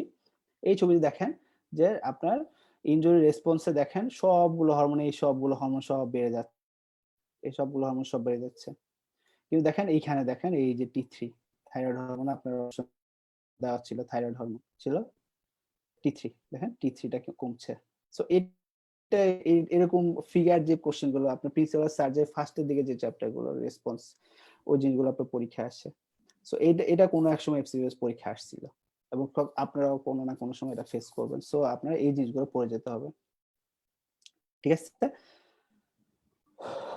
ওকে, এবার হলো যে এই টপিকটা আমি পড়া, হয়তো অনেকে আমার ক্লাস করছিলেন এই টপিকটা, যে আমার কাছে মনে হয় যে আপনার ফিজিওলজির যে কোনো চ্যাপ্টারের চাই যে renal system, body fluid, acid base disorder এবং ইলেকট্রোলাইট, এই জিনিসগুলো আপনার একসাথে একটা দুইটা চ্যাপ্টারে চলে আসছে। এই জিনিসগুলো একসাথে খুব বেশি ইম্পর্টেন্ট, এবং আপনি যদি একটা জিনিস না জানেন বাকিগুলো কোরিলেট করতে পারবেন না। এবং বারবার বলছি যে এফসিপিএস ফিজিওলজি মানে হলো আপনার থিংকিং, আপনার থিংকিং এর ডেপথটা কতটুকু টোটাল তার উপর ডিপেন্ড করছে। সো আপনাকে এই জিনিসটার উপর অনেক বেশি এমফাসাইজ দিতে হবে, এই জিনিসগুলো অনেক পড়তে হবে, এবং এই জিনিসগুলো কিন্তু বারবার পড়বেন, বারবার ভুলবেন। সো আপনাকে কিন্তু এটা দেখে যাইতেই হবে, নইলে কিন্তু পারা যাবে না। ঠিক আছে? তো দেখেন কি হলো, প্রথমে হলো endocrine and metabolic function of the kidney. এটা ক্লাসে পড়ানো হয়েছে, আপনার শীটে হয়তো ৩ না ৪ নাম্বার পেজেই আছে। তারপর হরমোনস অ্যাক্টিং অন কিডনি, তারপর হলো জাস্টাগ্লোমেরুলার অ্যাপারেটাস, সেল টাইপস, আপনার জেজি সেল কোথায় থাকে, ম্যাকুলা ডেন্সা কোথায় থাকে, ল্যাসিক সেল কোথায় থাকে, প্রত্যেকটা সেলের আলাদা কিছু নাম আছে, কে নেগেটিভ ব্যারিসেপ্টর, কে কেমো রিসেপ্টর হিসেবে কাজ করে, আম কে এফারেন্ট এন্ড ইফারেন্ট আর্টেরিয়াল মাঝখানে থাকে, এন্ড আফটার অল তাদের ফাংশনটা কি, সেই জিনিসগুলো খুব ভালো করে জানতে হবে, নইলে কিন্তু এই জিনিসগুলো অ্যান্সার করা যাবে না। এবং আমি কোনো এক সময় এফসিএস পরীক্ষা দেওয়ার সময় এই যে ৪ নাম্বার অপশনটা দেওয়া আছে, agent causing contraction relaxation messenger cell, এই কোশ্চেনটা পাইছিলাম। সো এটা কিন্তু আপনাকে মনে রাখতে অনেকগুলো করে আছে। ঠিক আছে? এরিথ্রোপয়েটিন কোথা থেকে রিলিজ হয়? 85% কিডনি থেকে আসে, 15% আপনার লিভার থেকে আসে, আপনারা সবাই জানেন। সো হাইপোক্সিয়া এরিথ্রোপয়েটিন রেগুলেশন হয়। আপনারা জানেন এরিথ্রোপয়েটিন কেন, কোথা থেকে রেগুলেশন বের হয়। আচ্ছা, glomerular function, glomerular membrane, glomerular function, যে আপনার একটা হলো বোমেন্স ক্যাপসুল, আর একটা হলো গ্লোমেরুলাই। তো গ্লোমেরুলাটা বোমেন্স ক্যাপসুলের ভিতর থাকে। সো আপনি যদি এটা কাট সেকশন করেন, আপনি এখানে গ্লোমেরুলার স্ট্রাকচারটা পাবেন এবং বোমেন্স ক্যাপসুলের স্ট্রাকচারটা। গ্লোমেরুলার স্ট্রাকচার মানে হলো ওখানে ব্লাড ভেসেল ছাড়া কিছু নেই। সো ওখানে হলো আপনার এন্ডোথেলিয়াম এন্ড বেসমেন্ট মেমব্রেন। আর বোমেন্স ক্যাপসুলে একটা কাপ শেপ ইনভেজিনেশন থাকে, সেটা হলো টিউবুল, রেনাল টিউবুলের যে প্রক্সিমাল পোরশনটা, সেটা একটা ইনভেজিনেশন ক্রিয়েট করে, এর ভিতরে আপনার গ্লোমেরুলাটা ইনভেজিনেটেড থাকে। তো আপনার, সো আপনি যখন এটাকে কাট সেকশন করবেন, তাহলে কিন্তু আপনার দুইটা জিনিস পাবেন, একটা হলো ব্লাড ভেসেলের লেয়ার গুলো পাবেন, আর একটা হলো proximal portion of the renal tubule পাবেন। ঠিক আছে? খুব সিম্পল জিনিস। আচ্ছা, তারপরে পিকুলারিস রেনাল ব্লাড ফ্লো, এটা সবাই জানি, এটা তো সবচেয়ে ইম্পর্টেন্ট। এবং রেনিন এমন একটা জিনিস, যে রেনিন পরীক্ষায় আপনি এফসিএস পরীক্ষা দিছে, কিন্তু এফসিএস পরীক্ষায় রেনিন রিলেটেড বা এর সাথে যায় রেনিন, এনজিওটেনসিন, অ্যালডোস্টেরন, ওই রিলেটেড কোনো কোশ্চেন পানি এরকম কখনো হয়নি। সো রেনিন কিন্তু আপনার খুব ভালো করে জানতে হবে, এবং রেনিন কিভাবে কে স্টিমুলেশন দেয়, কে ইনহিবিট করে, এই জিনিসগুলো খুব ভালো করে জানতে হবে রেনিন সম্পর্কে। Okay, peculiarities of renal blood flow, renin বলে ফেলছি। তারপর regulation of the renal blood flow. তো regulation of renal blood flow অনেক ধরনের রেগুলেশন আছে, মায়োজেনিক আছে, নরমাল আছে, এগুলো সব আগে বলা হয়েছে। তবে একটা জিনিস রাখতে হবে, যে যখন আপনার ব্লাড প্রেশার 80 টু 180 এর মাঝে আছে, সব সময় প্রেশার ওই পেশেন্টটার আপনার জিএফআরটা সেম থাকবে সব সময়। সাপোজ হলো একটা, এটাকে সিস্টোলিক বিপি কথা বলছি, সাপোজ একটা পেশেন্টের সিস্টোলিক বিপি 80 মিলিট অফ মার্কে, তখন তার জিএফআরটা যা হবে, ওই পেশেন্টের বিপি যদি 180 চলে আসে বা 170 চলে আসে, তার কিন্তু জিএফআরটা সেম হবে। কোনো কারণে যদি সিস্টোলিক বিপি মোর দ্যান 180 চলে আসে, তার জিএফআরটা কিন্তু বেড়ে যাবে, অটো করতে পারবে না কিডনি। কিন্তু যদি আবার বিপি 80 নিচে চলে আসে, তখন কিন্তু তার জিএফআরটা কমে যাবে। এটা কিন্তু আপনার মাথায় রাখতে হবে অটো রেগুলেশন সম্পর্কে, যদি আপনি জানতে চান। ফ্যাক্টরস অ্যাফেক্টিং জিএফআর, এগুলো সব ক্লাসে খুব সুন্দর করে বলা দেওয়া হয়েছে। Function of the PCT, DCT, process of reabsorption of solids, এগুলো আই হোপ পড়ানো হয়েছে। টিউবুলার রিঅ্যাবজর্পশন, এগুলো যেন substance secreted by the kidney, কি কি সাবস্টেন্স সিক্রেটেড হয়, এগুলো খুব ইম্পর্টেন্ট। এবং renal medullary interstitial hyper osmolarity, আমি ক্লাসে অনেক চেষ্টা করছি এটা সব সময় বোঝানোর জন্য। এবং আপনি যদি এইটা বুঝে যান, আপনার ডাইলেটেড অথবা কনসেন্ট্রেটেড ইউরিন ফর্মেশনটা কিভাবে হয় সেটা বুঝে যাবেন। ঠিক আছে? কে আপনার কিভাবে আপনার কর্টেক্সে আপনার অসমোলারিটি 300 থেকে গ্র্যাজুয়ালি মেডালার দিকে ম্যাক্সিমাম 1200 পর্যন্ত হয়, কিভাবে এটা মেইনটেইন হয়, ভাজার একটা কাজটা কি, কোথা থেকে স্টার্টটা হয়, কোথায় সোডিয়াম পটাশিয়াম 2 ক্লোরাইড চ্যানেলটা থাকে, কোথায় কোন চ্যানেল দিয়ে এটা শুরু হয়, কিভাবে ওর সাথে ইউরিয়া ট্র্যাপিং মেকানিজম, এডিএইচ কোথায় কাজ করে, এডিএইচ কিভাবে কাজ করে, কিভাবে ইউরিয়া আপনার কালেক্টিং ডাক্ট থেকে রিঅ্যাবসন হয়, ইউরিয়া আবার কিভাবে ট্র্যাপিং হয়, রেনালের একটা নেফ্রনের কোন পোর্শনটা আপনার ওয়াটার ওয়াটার পারমিয়েবল, কোন পোর্শনটা ওয়াটার পারমিয়েবল না, একটা নেফ্রনের কোন পোর্শনটা ইউরিয়া পারমিয়েবল, কোন পোর্শনটা ইউরিয়া পারমিয়েবল না, সেটাও কিন্তু খুব ভালো করে জানতে হবে। তাহলে কিন্তু এগুলো কিন্তু না জানলে কিন্তু পাস করা খুব ডিফিকাল্ট হয়ে যাবে, আমি আগে বলে দিচ্ছি। এগুলো কিন্তু একেবারে pet question. Substance secreted by the kidney বলা হয়েছে। আচ্ছা, এবার হলো acidification of urine, proximal distal acidification, diabetics, এবং আপনি রেনাল ফিজিওলজি পড়বেন কিন্তু ডায়াবেটিক্স পড়বেন না, এটা কখনো হইতে পারে না। ডায়াবেটিক্স খুবই ইম্পর্টেন্ট একটা টপিক, সেটা আপনাকে জানতে হবে। রেনাল ক্লিয়ারেন্স এন্ড ইকুয়েশন একটা আছে UV by P, clearance equal to UV by P. ইউর মানে কি, ভি মানে কি, এবং পি মানে কি, কোথায় প্লাজমার কনসেন্ট্রেশন, কোথায় ইউরিনের কনসেন্ট্রেশন, এই জিনিসগুলো খুব ভালো করে জানতে হবে। কোনো প্রপোর্শনালি, কোথাও ইনভার্সলি প্রপোর্শনাল, এগুলো জানতে হবে। ডিরেক্টলি প্রপোর্শনাল, ইনভার্সলি প্রপোর্শনাল, এটা জানতে হবে। আচ্ছা, মেকানিজম অফ দ্য মিউটেশন আর নিউজেনিক ব্লাডার, অ্যাটনিক ব্লাডার, এটা বলে নিচ্ছি যে আপনার, আমি ক্লাসে সবসময় এটা একদম কনসেপ্টটা ক্লিয়ার করার চেষ্টা করি যে নিউরোজেনিক ব্লাডারটা, কিডনি, একটা ব্লাডার কিভাবে রেগুলেটেড হয়, কোনটা কি বলা যায় অ্যাটনিক ব্লাডার, কোনটা অটোমেটিক ব্লাডার, কোনটা হাইপারট্রফিক ব্লাডার, এই জিনিসগুলো খুব জানতে হবে। কোথায় লিশন হলে আপনার অ্যাটনিক ব্লাডার হয়, কোথায় লিশন হলে অটোমেটিক ব্লাডার হয়, এটা খুব ভালো করে জানতে হবে। সার্জারি এফসিপিসি এই কোশ্চেনটা আসবেই, মাস্ট।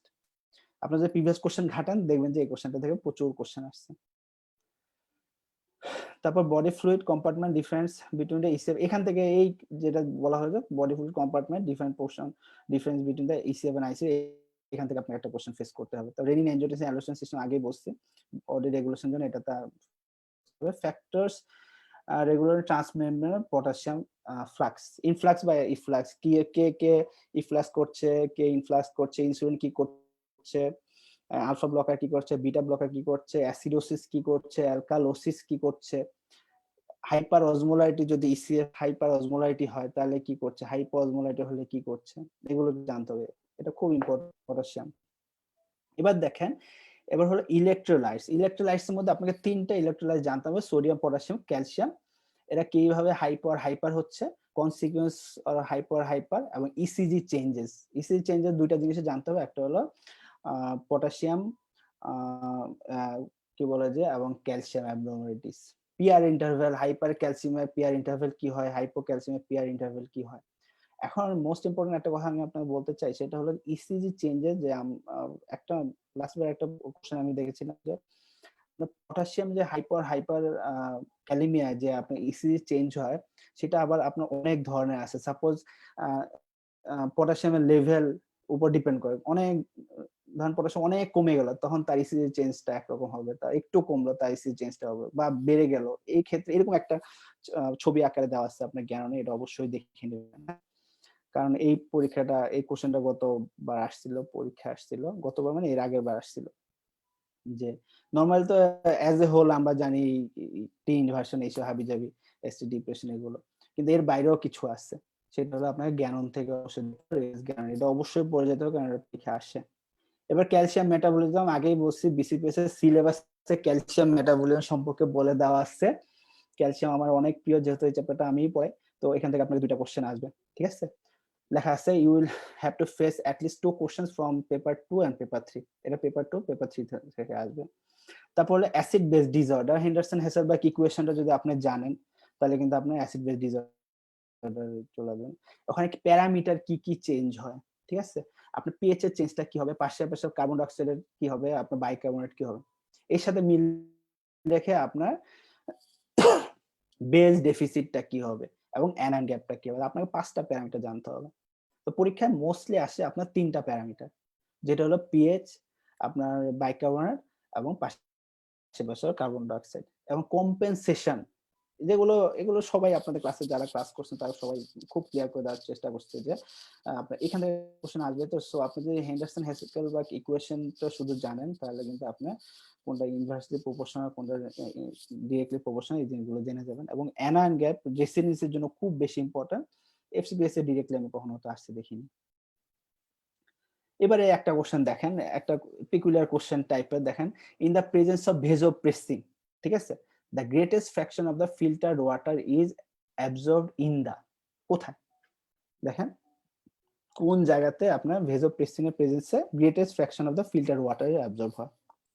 এটা কোনো এক সময় আপনার এক্সপিরিয়েন্স পরীক্ষা আসছে, এবং জ্ঞানের একটা কোশ্চেন, আপনার যদি কেউ পেয়ে থাকেন তাহলে আপনার অ্যান্সারটা পারেন, আমি দেখি আপনার পারছেন কিনা, যদি পেরে থাকেন বলেন, তাহলে বাকিটা আমি বুঝাই দিচ্ছি। একটা দুটো কোশ্চেন যদি আলোচনা না করি তাহলে মানে খুব বোরিং লাগে।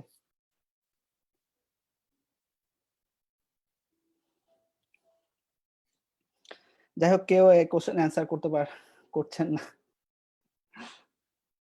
আচ্ছা, একজন করছে ডক্টর সাহিদা মেহবুবা জ্যোতি, একজন করছে মনিকা হোসাইন। ঠিক আছে?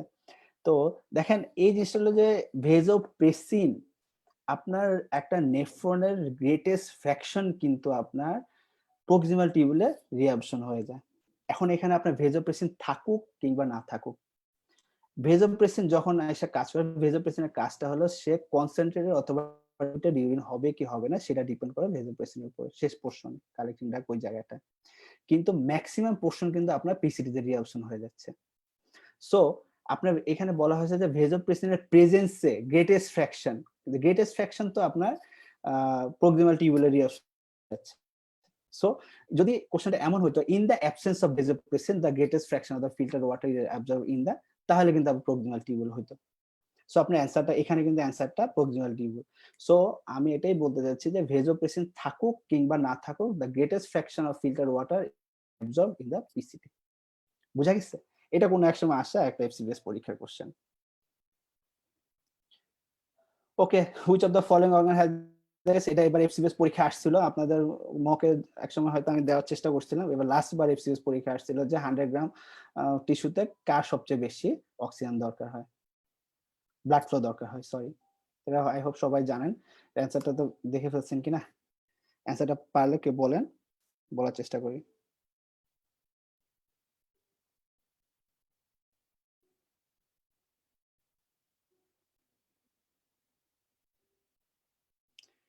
যদি অ্যান্সারটা কে পেরে থাকেন তাহলে বলার চেষ্টা করেন, আমি চলে যাচ্ছি।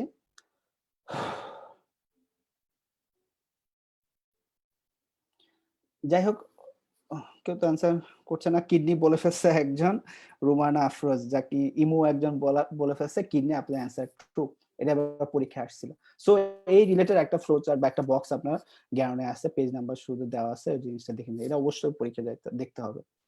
যে দেখেন দুইটা অর্গান, আপনার কার্ডিয়াক আউটপুটে 25% আপনার কিডনিতে লাগে। কিডনি কিন্তু ছোট্ট দুইটা অর্গান, হ্যাঁ, এবং লিভারে কিন্তু আপনার কার্ডিয়াক আউটপুট 30% লিভারে যায়। কিন্তু তারপরও ওই তুলনায় কিডনির তুলনায় লিভার কিন্তু হিউজ। ঠিক আছে? 1.5 কেজি মনে হয়, যারা অ্যানাটমি পড়ছেন আপনারা জানেন।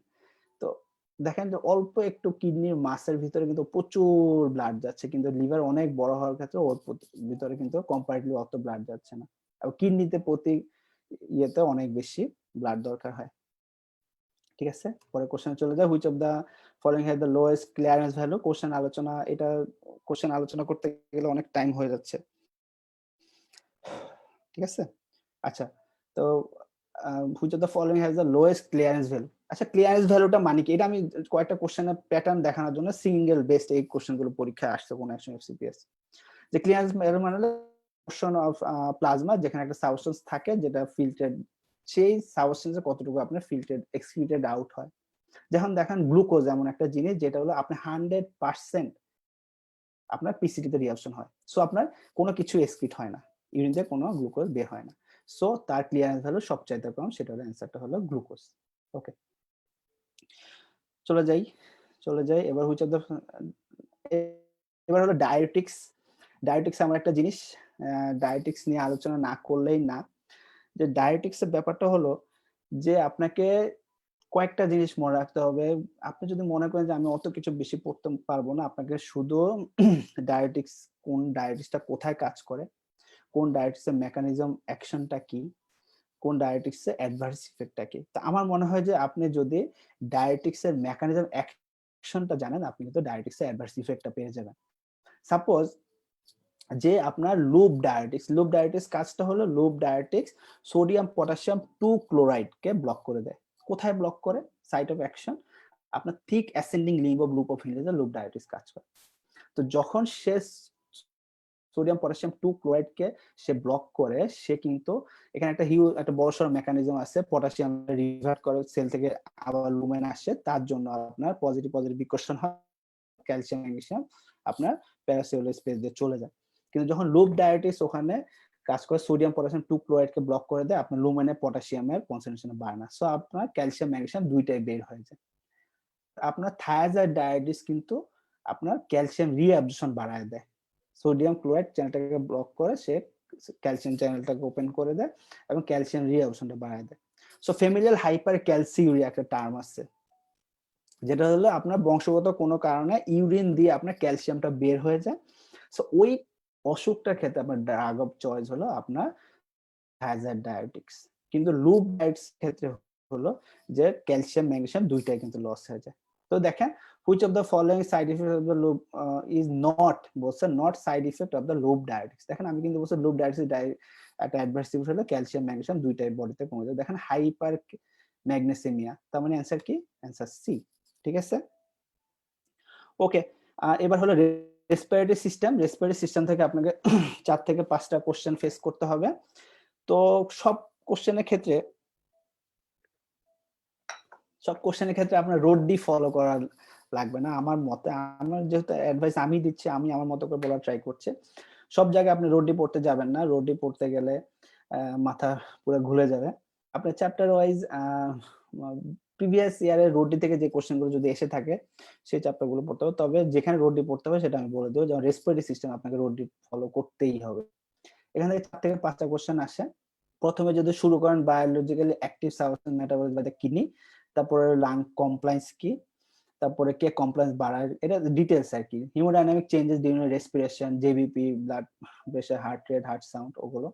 তো ভিকিউ রেশিও, তারপর কার্বন ডাইঅক্সাইড এন্ড অক্সিজেন কোন একসময় পরীক্ষা আসছিল, ডিজলভ ফর্মে কতটুকু থাকে, বা কার্বমিনে হিমোগ্লোবিন কতটুকু থাকে, এই জিনিসগুলো পরীক্ষা আসছিল। ঠিক আছে, তারপর P50 oxygen haemoglobin dissociation curve, আপনারা জানেন রাইটে শিফট হলে টিস্যুতে ছেড়ে দেবে, লেফটে শিফট হলে ধরবে, এরকম কিছু অনেক কিছু আছে, অনেকগুলো জিনিসগুলো আছে। টেম্পারেচার হলে সবসময় রিলিজ করবে, শিফট রাইটে, কার্ভটা রাইটে শিফট হবে। তো টেম্পারেচার বাড়া মানে হলো ধরেন কার্বন ডাইঅক্সাইড বাড়া মানে টেম্পারেচার বাড়া, সো কার্বন ডাইঅক্সাইড বাড়বে, রাইটে শিফট হবে।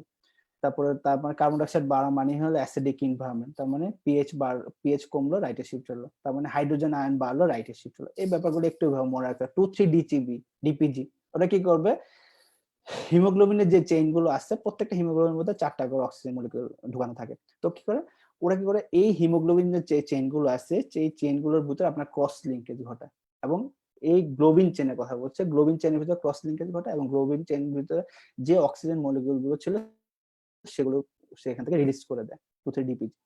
তো ওগুলো কি হয়, যদি আমার 2,3 ডিপিজি যদি আপনার বডি থেকে বাড়ে, কি হচ্ছে আপনার শিফটটা রাইটে যাচ্ছে, তার মানে টিস্যু দিয়ে ডেলিভারি হচ্ছে। ওকে, তারপরে রেগুলেশন অফ দ্য রেসপিরেশন, এখানে হলো নার্ভাস রেগুলেশন, কেমিক্যাল রেগুলেশন দুইটাই জানতে হবে। মনে রাখতে হবে যে ব্লাড ব্রেন ব্যারিয়ার, কোনো আয়নাইজ সাবস্টেন্স কখনোই ব্লাড ব্রেন ব্যারিয়ার ক্রস করবে না। সো ওখানে আপনার যে হাইড্রোজেন আয়ন, কারণ অ্যাসিডিক এনভায়রনমেন্ট বডিতে হলো, হাইড্রোজেন আয়ন ডিরেক্টলি আপনার ব্লাড ব্রেন ব্যারিয়ার ক্রস করবেন। আপনি কি করতে হবে, কার্বন ডাই অক্সাইড মনে রাখতে হবে 20 times more permeable than oxygen, সেটা সুন্দর মতো করে ব্লাড ব্রেন ব্যারিয়ারটা ক্রস করবে, করে সে সেই জায়গায় ওয়াটার সাথে বাইন্ড করবে, কার্বনিক অ্যাসিড ফর্ম করবে, সেটা ডিসোসিয়েটেড হয়ে আপনার সেখানে hydrogen ion and bicarbonate form করবে। সেই হাইড্রোজেনটা আপনার তখন যে আপনার যে সেন্টারটা আছে সেটাকে স্টিমুলেট করবে। সো আপনি কিন্তু হাইড্রোজেন আয়ন ডিরেক্টলি যাচ্ছে না, কার্বন ডাইঅক্সাইড যাচ্ছে, ব্লাড ব্রেন ব্যারিয়ারটা লিপিড পারমিয়েবল, ব্লাড ব্রেন ব্যারিয়ারটা ক্রস করছে, সেখানে তারপর যে সে অ্যাসিডিক এনভায়রনমেন্ট ক্রিয়েট করছে। সো কেমিক্যাল রেগুলেশন, হাইপোক্সিয়া পড়তে পারেন, পড়লে ভালো। রেগুলেশন অফ রেসপিরেশন বলছে, রেসপিরেটরি ফেইলিয়ার টাইপ 1 টাইপ 2 এবং obstructive restrictive respiratory disorder changes of parameters. এই জিনিসটা লাগবে যে আপনার এফইভি1 কি হচ্ছে, এবিসি কি হচ্ছে, এই জিনিসগুলো হচ্ছে, ভাইটাল ক্যাপাসিটি কি বাড়ছে, এই জিনিসগুলো লাগবে, সেটা খুব ইম্পর্টেন্ট। ওকে, তারপরে চলে যাই। এই যে দেখেন এবার একটা জিনিস, which of the following cause pulmonary vascular constriction, এটা কোন এক সময় পরীক্ষায় আসছিল, আপনারা জানেন কিনা দেখেন, অধিকাংশ জিনিসগুলো আপনার কিন্তু পালমোনারি ভেসোডাইলেটেশন করে। এই দেখেন হাইপোক্সিয়া, হাইপোক্সিয়া কি করে আপনার ব্লাড ভেসেল, এটা পটেন্ট লেখা উচিত ছিল কোশ্চেনে, তাহলে আরো স্পেসিফিক হয়ে যায়। হাইপোক্সিয়া যেটা হলো যে আপনার একটা লাং পালমোনারি হলো বা pulmonary vascular total depends on carbon monoxide, nitric oxide sorry, এবং নাইট্রিক অক্সাইড প্রোডাকশন হইতে হলে এটা এন্ডোথেলিয়াম থেকে প্রডিউস হয়, সেটা প্রডিউস হইতে হলে আপনাকে কোথা থেকে আসতে হবে, অক্সিজেন লাগবে লাঙে, অক্সিজেন সাপ্লাই আর্জিনিন থেকে আপনার নাইট্রিক অক্সাইড সিনথেসিস হবে। সো যদি কারো হাইপোক্সিয়া হয় তাহলে আর্জিনিন থেকে কিন্তু নাইট্রিক অক্সাইড সিনথেসিস হইতে পারে না, নাইট্রিক অক্সাইডের কাজ হলো পালমোনারি যে ভাস্কুলাচার ছিল সেগুলোকে ডাইলেট করে রাখা। সো যেহেতু আপনার নাইট্রিক অক্সাইড অক্সিজেন ডেফিসিট হচ্ছে, সো আপনার আয়োডিন থেকে নাইট্রিক অক্সাইড সিজে হচ্ছে না, সেজন্য আপনার পালমোনারি হাইপারটেনশন হচ্ছে। এই দেখেন পালমোনারি ভেসেল কনস্ট্রিকশন, অ্যান্সারটা এরকম। ঠিক আছে, জ্ঞানের রেফারেন্স শুধু দেওয়া আছে, চাইলে পারবেন। অনেকে পেরে গেছে অ্যান্সার ই। থ্যাংক ইউ, নামটা না পড়লেই না। লিহা, রাইসা, ডক্টর সাইদা, মেহবুবা, জ্যোতি আপু, আপনাদের সেই অ্যান্সার করছেন। ওকে, সব পেরে যাচ্ছে। এবার দেখেন নার্ভাস সিস্টেম সম্পর্কে আসলে অত কিছু বলার নাই, কারণ নিউরো অ্যানাটমির সাথে চলে যাবে। আই হোপ ওরা ওখানে খুব ভালো করে ডিসকাস করবে। তবে কিছু জিনিস আপনাকে একটু জানতে হবে, যে জিনিসগুলো আছে সেগুলো জানো। এটা নিয়ে আমি অত বেশি করিনি। এটা হলো যে কন্ট্রোলটা একটু ভালো করে দেখবেন, কোথায় অটোনমি প্যারাসিম্প্যাথিক গুলো একটু ভালো করে দেখতে হবে। যদি আপনি বলেন যে আপনি একটা জিনিস পড়বেন, সেটা আমি বলবো আপনাকে যে ট্র্যাক গুলো আছে, ট্র্যাকের ফাংশনটা পড়তে হবে। যদি আপনি আমাকে দুইটা জিনিস পড়তে বলেন, তাহলে আমি বলবো যে পেইন যে পাথওয়ে আছে, পেইন পাথওয়ে গুলো কিভাবে হচ্ছে সেটা একটু জানতে হবে। যদি আপনি তিনটা জিনিস আমাকে পড়তে বলেন, তাহলে আমি আপনাকে সিএসএফ এন্ড হেমিসেকশনাল স্পাইনাল কর্ড এই জিনিসগুলো পড়তে বলবো। আর বাকিগুলো নিউরো অ্যানাটমির মধ্যে খুব ভালো করে বলে দেওয়া হবে, সেজন্য এখানে অত বেশি আলোচনা করার চেষ্টা করিনি। এবং যদিও এখানে আপনার বিসিপিএস এর সিলেবাসে মাত্র বলা হয়েছে যে মাত্র 2টা কোশ্চেন আসবে, আই হোপ আরো বেশি কোশ্চেন আসছে। অ্যানাটমিতে এখান থেকে একটু বেশ ভালো কোশ্চেন আছে। এই জিনিসটা একটু ইম্পর্টেন্ট নার্ভাস সিস্টেমে, নার্ভাস ফিজিওলজিতে। দেখা যায় যে এই যে এগুলো হচ্ছে সব ক্রেনিয়াল নার্ভ 3977, এটা একটা নিউমোনিক্স কপস। দেখেন দেখেন 3 নাম্বার ক্রেনিয়াল নার্ভের গ্যাংলিয়নটা হলো সিলিয়ারি গ্যাংলিয়ন। তারপর কোন কোন মাসলে সাপ্লাই দেয়। 9 নাম্বার জন্য অটিক গ্যাংলিয়ন, ঠিক আছে। 7 নাম্বার ফেসিয়াল নার্ভের জন্য টেরিগো প্যালাটাইন এবং টেরিগো প্যালাটাইন কাজ করছে, ঠিক আছে। এই জিনিসগুলো একটু জানতে হবে।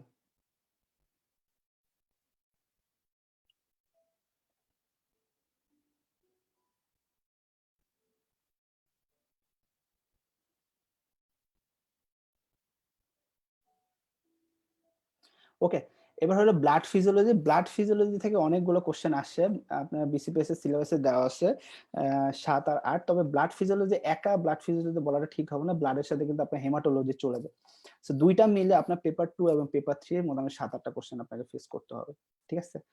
তো এখানে যদি physiology, blood physiology, specially physiology থেকে একটু কম আসছে, কিন্তু আমার কাছে মনে হয় প্যাথোলজি থেকে আপনার একটু কোশ্চেনটা বেশি আসে, মানে হেমাটোলজি থেকে কোশ্চেনটা বেশি আসছে, ঠিক আছে। তো দেখেন প্রথমে যদি শুরু করেন, composition human plasma, plasma protein, human plasma এইদের প্রপার্টিজ গুলো, আপনার মলিকুলার ওয়েট গুলো কি, তারপরে থেকে সিনথেসিস হচ্ছে, তাদের ফাংশনটা সেটা আপনাকে খুব ভালো হবে। তো ফ্যাক্টরস রিকোয়ার্ড ফর এরিথ্রোপয়েসিস, এটাও আপনাকে জানতে হবে, কে কোন কোন কোন কোন হরমোন, ভিটামিন বি12 বা কোন কোন জিনিস ভিটামিন গুলো হেল্প করছে, কোন হরমোন হেল্প করছে, কোন মেটালিক আয়ন গুলো হেল্প করছে এরিথ্রোপয়েসিস, এটা খুব ভালো করে জানতে হবে, পরীক্ষা আসছে। Iron reaction distribution iron in the body, এটা খুব ইম্পর্টেন্ট, সার্জারির জন্য আয়রনের ডিস্ট্রিবিউশনটা বডি ইম্পর্টেন্ট। তারপর হলো preserving temperature of the blood, platelet একটা নির্দিষ্ট টেম্পারেচার প্রিজার্ভ করা হয়, আরবিসি করা হয়, এফএফপি একটা নির্দিষ্ট, এটা এটা আপনাকে বেরি ল্যাব থেকে পড়ে নিতে হবে, এটা কিন্তু পরীক্ষা খুব আসে, দেখতে হবে। হ্যাঁ, এবার আপনার মনে করতে হবে যে আপনি এফসিপিএস পরীক্ষা, সার্জারি এফসিপিএস পরীক্ষা দিতে যাবেন, কিন্তু আপনি প্ল্যাটলেট খুব খুব খুব ভালো করে পড়ে যাবেন না, এটা কিন্তু হইতে পারবে না। প্ল্যাটলেট এমন একটা জিনিস যে সার্জারির জন্য মোস্ট ইম্পর্টেন্ট টপিক যদি বলেন, তাহলে ফিজিওলজি, হোল ফিজিওলজির মধ্যে প্ল্যাটলেট, কারণ প্ল্যাটলেট থেকে আপনার একটা কোশ্চেন, কারণ কি কোশ্চেনটা আপনাকে পড়তে হবে। সাপোজ প্ল্যাটেলেট থেকে যদি আপনার শুরু করতে চান, প্ল্যাটেলের প্রপার্টিসটা একটু জেনে রাখতে পারেন, নাইস টু নো। কিন্তু আপনাকে জানতে হবে যে প্ল্যাটিলেট থেকে কি কি জিনিস সিনথেসিস বা রিলিজ হয়, যেমন গ্র্যানুল, ডেল্টা গ্র্যানুল বা ডেন্স গ্র্যানুল। আর আলফা গ্র্যানুল থেকে কি কি হয়, ডেল্টা গ্র্যানুল থেকে কি কি হয়। ডেল্টা, যেমন ডেল্টাকে মনে রাখার জন্য স্যাক একটা সূত্র আছে, ডেল্টা এরকম করে লিখে না, এটাকে একটা স্যাক মানে বস্তার মতো। তো স্যাক যদি আপনি স্পেলিং করেন এসএসসি, ঠিক আছে, এস দিয়ে সেরোটোনিন, এ দিয়ে এডিপি, আর সি দিয়ে ক্যালসিয়াম, এই তিনটা। এবং আলফা গ্র্যানুল মানে হলো ওখানে যত ফ্যাক্টর আছে, কি কি ক্লটিং ফ্যাক্টর, ফিব্রিনোজেন আছে, ফ্যাক্টর 5 আছে, ফ্যাক্টর 13 আছে, এই জিনিসগুলো আলফা গ্র্যানুল থেকে আসে। এবং যত ফ্যাক্টর, বুবেল ফ্যাক্টর মনে হয় আছে, এই জিনিসগুলো আছে। তো আপনাকে এটা খুব ভালো করে জানতে হবে। তো প্লেটের রিলেটেড যত কিছু আছে সেটা কিন্তু আপনার খুব ভালো করে জানতে হবে, ঠিক আছে? তারপর ক্লটিং ফ্যাক্টরস এর মধ্যে ক্লাসিফিকেশন আছে, এসেনশিয়াল বা প্রাইমারি ক্লটিং ফ্যাক্টর, এই জিনিসগুলো খুব আসে। তারপরে আপনার একটা খুব ইম্পর্টেন্ট জিনিস ছিল যে আমরা ক্লটিং ফ্যাক্টর শুধু এটা 12 ক্লটিং ফ্যাক্টর, এটা 9 ক্লটিং ফ্যাক্টর, এটা 11 ক্লটিং ফ্যাক্টর, এই কিন্তু এফসিএস পরীক্ষায় আপনার কিন্তু কি বলে স্টুয়ার্ট ফ্যাক্টর আসবে, অ্যান্টি হিমোফিলিক ফ্যাক্টর এ আসবে, ঠিক আছে? এই জিনিসগুলো কিন্তু দেখা হবে, তখন কিন্তু ধরা খেয়ে যাবেন, কারণ আপনি ওগুলো মনে রাখবেন না। সো আপনাকে এই জিনিসগুলো কিন্তু খুব ভালো করে জানতে হবে। তারপরে এজন্য সিনোনিমসটা অবশ্যই পড়ে যেতে হবে। ন্যাচারাল অ্যান্টিকোয়াগুলেন্টস কি কি আছে এগুলো সব জানতে হবে। Thrombomodulation, heparin, warfarin, substance, protein C and protein, এগুলো খুব ভালো করে জানতে হবে। ফিব্রিনোলাইসিস মেকানিজম জানতে হবে, এগুলো সব পড়ানো হয়েছে। তবে কোয়াগুলেশন পাথওয়ে এক্সট্রিনসিক, ইন্ট্রিনসিক, কোন কোয়াগুলেশন পাথওয়ে মানে কমন কোয়াগুলেশন পাথওয়ে সাবস্টেন্স গুলো কি কি আছে, হ্যাঁ, এরা আপনাকে খুব ভালো করে জানতে হবে। কোয়াগুলেশন পাথওয়ে কোনটা কি দিয়ে, কোনটা প্রথম বিন টাইম বা কোনটা এপিটিটি এদেরকে মেইনটেইন করতে হয়, সেই জিনিসগুলো খুব ভালো করে জানতে হবে। তাহলে কিন্তু, এবং আপনার ব্লাড ফিজিওলজির মধ্যে যদি বলেন যে ভাই আমি বেশি কিছু পড়তে পারি, আমাকে একটা বলেন, সেটা হলো আমি প্ল্যাটলেট সব জিনিস, এবং যদি দুইটা বলেন সেটা হলো কোয়াগুলেশন রিলেটেড যত কিছু আছে সেটা, ঠিক আছে? এবার দেখ এবার দেখেন ব্লাড ফিজিওলজির মধ্যে যদি আপনি শকটা নিয়ে আসেন, শক হলো এমন একটা জিনিস যেটা পেপার 2 এবং পেপার 3 দুইটাতে চলে আসে। শক থেকে অনেক কোশ্চেন আসে, 2 থেকে 3টা কোশ্চেন আপনি মিনিমাম 2 থেকে 3টা কোশ্চেন আপনি পেপার 2 প্লাস পেপার 3 থেকে পাবেন, কোনো ডাউট নাই, ঠিক আছে? এখন শকে কি কি মিনিমালি কি কি মনিটরিং করা হয়, এই জিনিসগুলো আসে, শকের টাইপ গুলো কি কি আসে, কোন শকে কি ধরনের চেঞ্জ আসে। I hope berry lover most probably 14 number পেজে 27th এডিশন না 27th এডিশনে 14 নাম্বার পেজে উপর একটা ছক আছে আর নিচে একটা ছক আছে, হ্যাঁ, বেস ডেফিসিট কোথায় কোথায় হচ্ছে কি হচ্ছে, এই জিনিসগুলো পরীক্ষা খুব আসে। সো আপনাকে 14 নাম্বার পেজে দুইটা ছক খুব ভালো করে মুখস্থ করে ফেলতে হবে, ঠিক আছে? EBO ব্লাড গ্রুপ এবং complication massive blood transfusion from the berry lab, এই জিনিসগুলো আপনাকে বেরি ল্যাব থেকে দেখতেই হবে, ঠিক আছে?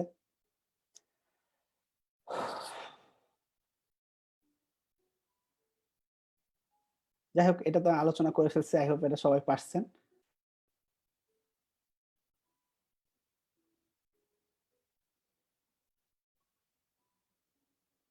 ওদিকে আর না যাই। Heparin action is monitored by, কি কি দিয়ে হেপারিন অ্যাকশনটা মনিটর করা হয়, আই হোপ এটা সবাই জানেন। আপনি অ্যান্সার করতে পারবেন? করতে পারলে অ্যান্সারটা বলে ফেলেন, দেখি ওয়েট করি, এই কোশ্চেনটা একটু অ্যান্সার করেন।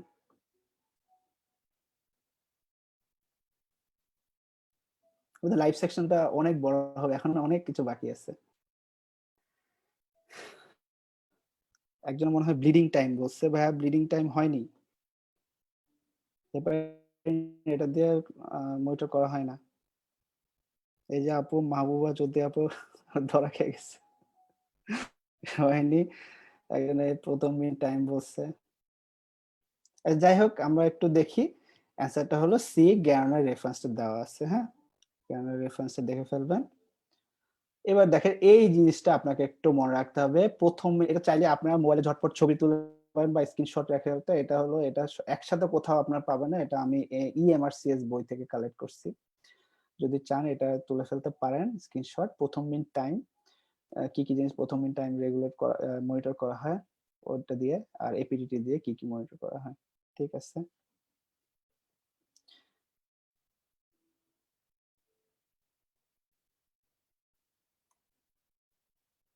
ঠিক আছে, এবার চলেন কমপ্লিকেশন ম্যাসিভ ব্লাড ট্রান্সফিউশন, এই কোশ্চেনটা খুব সিলি একটা জিনিস, কিন্তু আপনার এফসিএস পরীক্ষা আসবেই, কোনো ডাউট নাই। এটা পেজ নাম্বার জ্ঞানের কত বের হবে, 22 নাম্বার পেজে জাস্ট 5টা জিনিস আছে, সেটা আপনার মনে রাখতে হবে। একটা হলো কোয়াগুলোপ্যাথি, একটা হলো হাইপোক্যালসিমিয়া, হাইপোক্যালিমিয়া, তারপর হাইপোথার্মিয়া, এবং একটা এক্সট্রা আছে সেটা হলো হাইপার ক্যালিমিয়া। সো আপনার 5টা জিনিস, একটা হলো কোয়াগুলোপ্যাথি, হাইপো অথবা হাইপার ক্যালিমিয়া, মানে পটাশিয়াম বাড়তেও পারে, পটাশিয়াম কমতেও পারে, হাইপোক্যালসিমিয়া কি হবে, সেটা হলো আপনি অ্যান্টিকোয়াগুলেন্ট ইউজ করা হয়, যেটা ক্যালসিয়াম চিলেটিং এজেন্ট হিসেবে কাজ করে। আপনি যখন কমন কোয়াগুলেশন পাথওয়েটা দেখবেন, সেখানে দেখবেন যে ক্যালসিয়াম কিন্তু আসছে। সো আপনার অ্যান্টিকোয়াগুলেন্টের কাজ হলো এই ক্যালসিয়ামটাকে চিলেট করা বা মানে আয়নাস ক্যালসিয়ামটাকে ডিস্ট্রয় করে দেয় বা নিউট্রালাইজ করে দেয়। সো কিন্তু আপনার আয়নাস ক্যালসিয়াম কমে যায়, সো হাইপোক্যালসিমিয়া হয়। তো কি বললাম? কোয়াগুলোপ্যাথি, হাইপোক্যালসিমিয়া, হাইপো অথবা হাইপারক্যালেমিয়া এবং হাইপোথাইরয়েড। ঠিক আছে? ওকে। বেরিয়ে এই জিনিসটা অবশ্যই আপনাকে দেখে যেতে হবে। এবার হলো সিভিএস ফিজিওলজি। আমরা মনে হয় অলমোস্ট শেষের দিকে আছি, হ্যাঁ? আচ্ছা, কার্ডিওভাস্কুলার ফিজিওলজি থেকে আপনাকে ৫ থেকে ৬ টা কোয়েশ্চেন আসবে টোটাল। তো এখানে কিন্তু ২ টা জিনিস আপনাকে মনে রাখতে হবে। সিভিএস মানে কার্ডিওভাস্কুলার। তার মানে আপনাকে ২ টা জিনিস পড়তে হবে। একটা হলো ভেসেল, একটা হলো হার্ট। তো এই হার্টের রিলেটেড অনেকগুলো জিনিস আছে এবং ভেসেল রিলেটেড অনেকগুলো জিনিস আছে। এখন যদি বলেন যে ভাই আমি ভেসেল থেকে কি পড়বো? আমি আপনাকে বলব যে আপনি ভেসেলকে কেউ ডাইলেট করে, ভেসেলকে কনস্ট্রিক্ট করে, সেই যে ফ্যাক্টরস গুলো আছে সেই জিনিসগুলো আপনাকে সবার আগে ওটা দিয়ে পড়াশোনা শুরু করতে হবে। কারণ এইটা থেকে আপনাকে আ এফসিবিএস পরীক্ষায় এত বেশি কোয়েশ্চেন ফেস করতে হবে। মিনিমাম ১ টা ২ টা কোয়েশ্চেন আপনাকে ফেস করতে হবে বা বিভিন্ন জায়গায় স্ট্যাম্প ছড়ানো ছিটানো ভাবে পাবেন। সো আপনি যখন পড়াশোনা শুরু করবেন আপনি কিন্তু এইটা দিয়ে পড়া স্টার্ট করবেন এবং যখন চ্যাপ্টারটা মিডলে যাবেন এটা মিডলে পড়ে নিবেন এবং চ্যাপ্টারটা যখন শেষ করবেন তখন ওই বক্সটা আবার পড়বেন। তার মানে ৩ বার পড়া হবে। সো ফ্যাক্টরস যেসব জিনিস আপনার ভেজো কনস্ট্রাকশন করে বা ভেজো ডাইলেশন করে ওই জিনিসগুলো পড়বেন। আপনার পরীক্ষাগুলো দেওয়া আছে, ঠিক আছে? তারপরে functional tissue of the heart and their properties এগুলো আছে মোটামুটি। Transmission of the cardiac impulse through the heart. হার্টের কোন সাইড থেকে লেফট আপনার সেপ্টামের রাইট থেকে লেফটে যাচ্ছে না লেফট থেকে রাইটে যাচ্ছে একদম সবার শেষে আপনার আম আ কার্ডিয়াক ভেজের কোন জায়গাটা অ্যাক্টিভেট হচ্ছে এগুলো কিন্তু পরীক্ষা একদম সিঙ্গেল বেস পরীক্ষা আসছে। তারপর দেখেন কার্ডিয়াক অ্যাকশন পটেনশিয়াল যেটার মধ্যে হলো আপনার প্লেট 2 টা খুব বেশি ইম্পোর্টেন্ট এবং রিফ্র্যাক্টিভ পিরিয়ড কতটুকু রিফ্র্যাক্টিভ পিরিয়ড 1/3 আবার 2/3 কি কখন কি এগুলো একটু জেনে নিতে হবে। কার্ডিয়াক অ্যাকশন প্লে 2 বলছি যে প্লে 2 টা আপনার কেন হচ্ছে? ক্যালসিয়াম স্লো কোন গেট কাজ করছে যেটার জন্য আপনার প্লে 2 হচ্ছে সেটা কিন্তু আপনার লাগবে। আচ্ছা, তারপর ফ্যাক্টর 7 এর কার্ডিয়াক আউটপুট এটা ইম্পোর্টেন্ট, অনেক important. Factor influencing cardiac output সেটা কিন্তু খুবই ইম্পোর্টেন্ট। এগুলো সব পড়তে হবে। এটাই স্টার্ট দেওয়ার কথা ছিল, দেইনি কেন বুঝলাম না। And systolic volume and diastolic volume factors কতটুকু ফ্যাক্টরস এগুলো আপনাকে জানতে হবে। Regulation of the blood pressure. Okay, regulation of the blood pressure. শুনেন আমি আপনাকে একটা কথা বলি, যদি আপনি সিভিএস এ আসেন, সিভিএস এসে যদি আপনি আমাকে বলেন যে ভাইয়া আমি সিভিএস থেকে কিচ্ছু পড়বো না, আপনি শুধু আমাকে একটা কথা বলেন যে আমি কি পড়বো? আপনাদের প্রিভিয়াস কোয়েশ্চেন গুলো ঘেঁটে দেখেন যে দেখবেন যে সিভিএস ফিজিওলজির মধ্যে এত ইম্পোর্টেন্ট একটা জিনিস আছে, বারবার পরীক্ষায় আসে যে আপনার ব্লাড প্রেশারটা আপনার উইদিন সেকেন্ডের মধ্যে কে রেগুলেট করে, short time, intermediate, long time কে কোনটা রেগুলেট করে সেটা খুব পরীক্ষায় আসে। ঠিক আছে? ব্যারোরিসেপ্টর কোন রেগুলেশনের মধ্যে পড়ে? তারপরে হলো কি বলে ক্যাপিলারি ফ্লুইড শিট কার মধ্যে পড়ে? কি বলে যে রেনিন এনজিওটেনসিন অ্যালোস্টেরন কার সাথে পড়ে?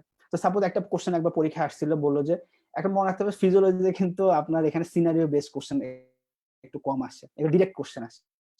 সাপোজ বলে যে গ্যাস্ট্রিক কোন সেল থেকে রিলিজ হয়? এরকম। এখানে একটু সিনারিও বেসড কোশ্চেন কম আসে। এটা মেডিসিনের মতো না। তো একটা সিনারিও বেসড কোশ্চেন একসময় আসছিল। যেটা বলা হয়েছে যে একটা পেশেন্ট গাছ থেকে পড়ে গেছিল। গাছ থেকে পড়ে গেছে। ইমিডিয়েটলি আপনার কোন আ কি বলে যে রিফ্লেক্সটা কাজ করবে। বা বলছে যে একটা লোক শুয়ে ছিল, শুয়ে পড়া থেকে সে দাঁড়ালো। তো দাঁড়ালে কি হয় আপনার বডিতে পুলিং হয় ব্লাড গুলো। তখন আপনার কোন ব্লাড প্রেশার রেগুলেটরি সিস্টেমটা সাথে কাজ করে। একদম ইনিশিয়ালি কে কাজ করে। এটা পরীক্ষায় আসে। এরকম পরীক্ষা আসে। সো আপনাকে এই জিনিসটা জানতে হবে কে ইন্টারমিডিয়েট, কে উইদিন সেকেন্ডে করে, কে মিনিটে করে, কে আওয়ার্স এ করে, হ্যাঁ? আচ্ছা। তারপরে হলো regulation blood pressure, Cushing reflex and benzene reflex এগুলো পড়তে হবে। CVS changes after haemorrhage, haemorrhage হলে আপনার কি চেঞ্জ হয়, পালস রেট কি হয়, ব্লাড প্রেশার কি হয় সেগুলো জানতে হবে। এবং ইসিজি চেঞ্জ, ইসিজি রিলেটেড মোটামুটি ভালো অনেক কিছু জেনে নিতে হবে। যে আপনার পি কার জন্য রিপ্রেজেন্ট করে, কিউআরএস কার জন্য এগুলো কিন্তু আসবে পরীক্ষায়। জেবিপি, ভি ওয়েভটা কার জন্য কাজ করে, সি ওয়েভটা, এএক্সসিভিওয়াই এই তো। ওয়েভটা কার জন্য হচ্ছে, এক্সটা কার জন্য হচ্ছে, সি পিকটা কার জন্য হচ্ছে, এটা কিন্তু আপনাকে জানতে হবে। ঠিক আছে? তারপর জায়ান্ট এ ওয়েভ কেন হচ্ছে, অ্যাট্রিয়াল ফিব্রিলেশন এ আপনার এ ওয়েভটা কি হচ্ছে, এগুলো মাঝে মধ্যে আসতে পারে। তবে যেহেতু কমন জিনিসগুলো কে কার রিপ্রেজেন্ট করছে সেটা পরীক্ষা আসে। কার্ডিয়াক সাইকেল ডিটেইলস সার্জারিতে আমি খুব একটা কখনো আসতে দেখিনি। মিথ্যা কথা বলে লাভ নাই। ক্লাসে অনেক ইম্পর্টেন্স দিয়ে পড়ানো হয়। আমি কখনো ফেস করিনি। আমি কখনো শুনিও নাই। তবে রেসিডেন্সি পরীক্ষা খুব কমনলি আসে। খুব ইম্পর্টেন্ট রেসিডেন্সি পরীক্ষার জন্য। এফসিপি সার্জারির ক্ষেত্রে কখনো আমি দেখিনি। আচ্ছা, তারপর হলো oxygen consumption by the heart. একটা beating heart, non beating heart, এটা এসবিএ টাইপের কোশ্চেন এখানে আসে তো, যে বিটিং হার্টে অক্সিজেন কতটুকু দরকার হয়, নন বিটিং হার্টে কতটুকু দরকার হয়। সাপোজ বিটিং হার্টে মোস্ট প্রবলেম আপনার 9 এমএল করে দরকার হয়, আবার নন বিটিং হার্ট মানে 2, যেটা একটা স্কেলেটাল মাসেল থেকে নরমাল পজিশনে তার চাইতে বেশি। এগুলো একটু পরীক্ষা সেগুলো দেখে নেবেন। ফ্যাক্টরস রেগুলেটিং হার্ট রেট, এটা খুব ইম্পর্টেন্ট জিনিস, এটা দেখে নিতেই হবে, এটা দেখতেই হবে মাস্ট। এবার একটা জিনিস দেখানো হয়েছে, একটা question, the pressure differential between the heart and the aorta is least in the, কোন সময় আপনার একটা অ্যাওর্টা এবং হার্টের মাঝে প্রেসারটা সবচেয়ে কম হবে, কোন সময়, এরকম এটা জ্ঞানের কোশ্চেন এটা। হ্যাঁ, তো কোন সময় এই জিনিসটা হবে, আপনার যদি কেউ অ্যান্সারটা পেয়ে থাকেন প্লিজ অ্যান্সারটা করে দেন। আমি দেখি অ্যান্সারটা হয় কিনা।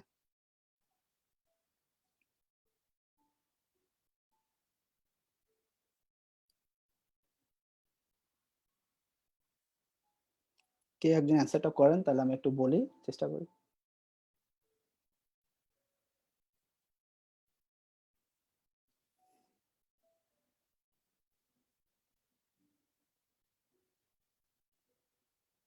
ওকে, এই যে সাহিদা মেহবুবা আপু, আপনি যা ঘুমান, আপনার পড়াশোনা হয়ে গেছে, সব অ্যান্সার পটপট করে বলে দিচ্ছেন।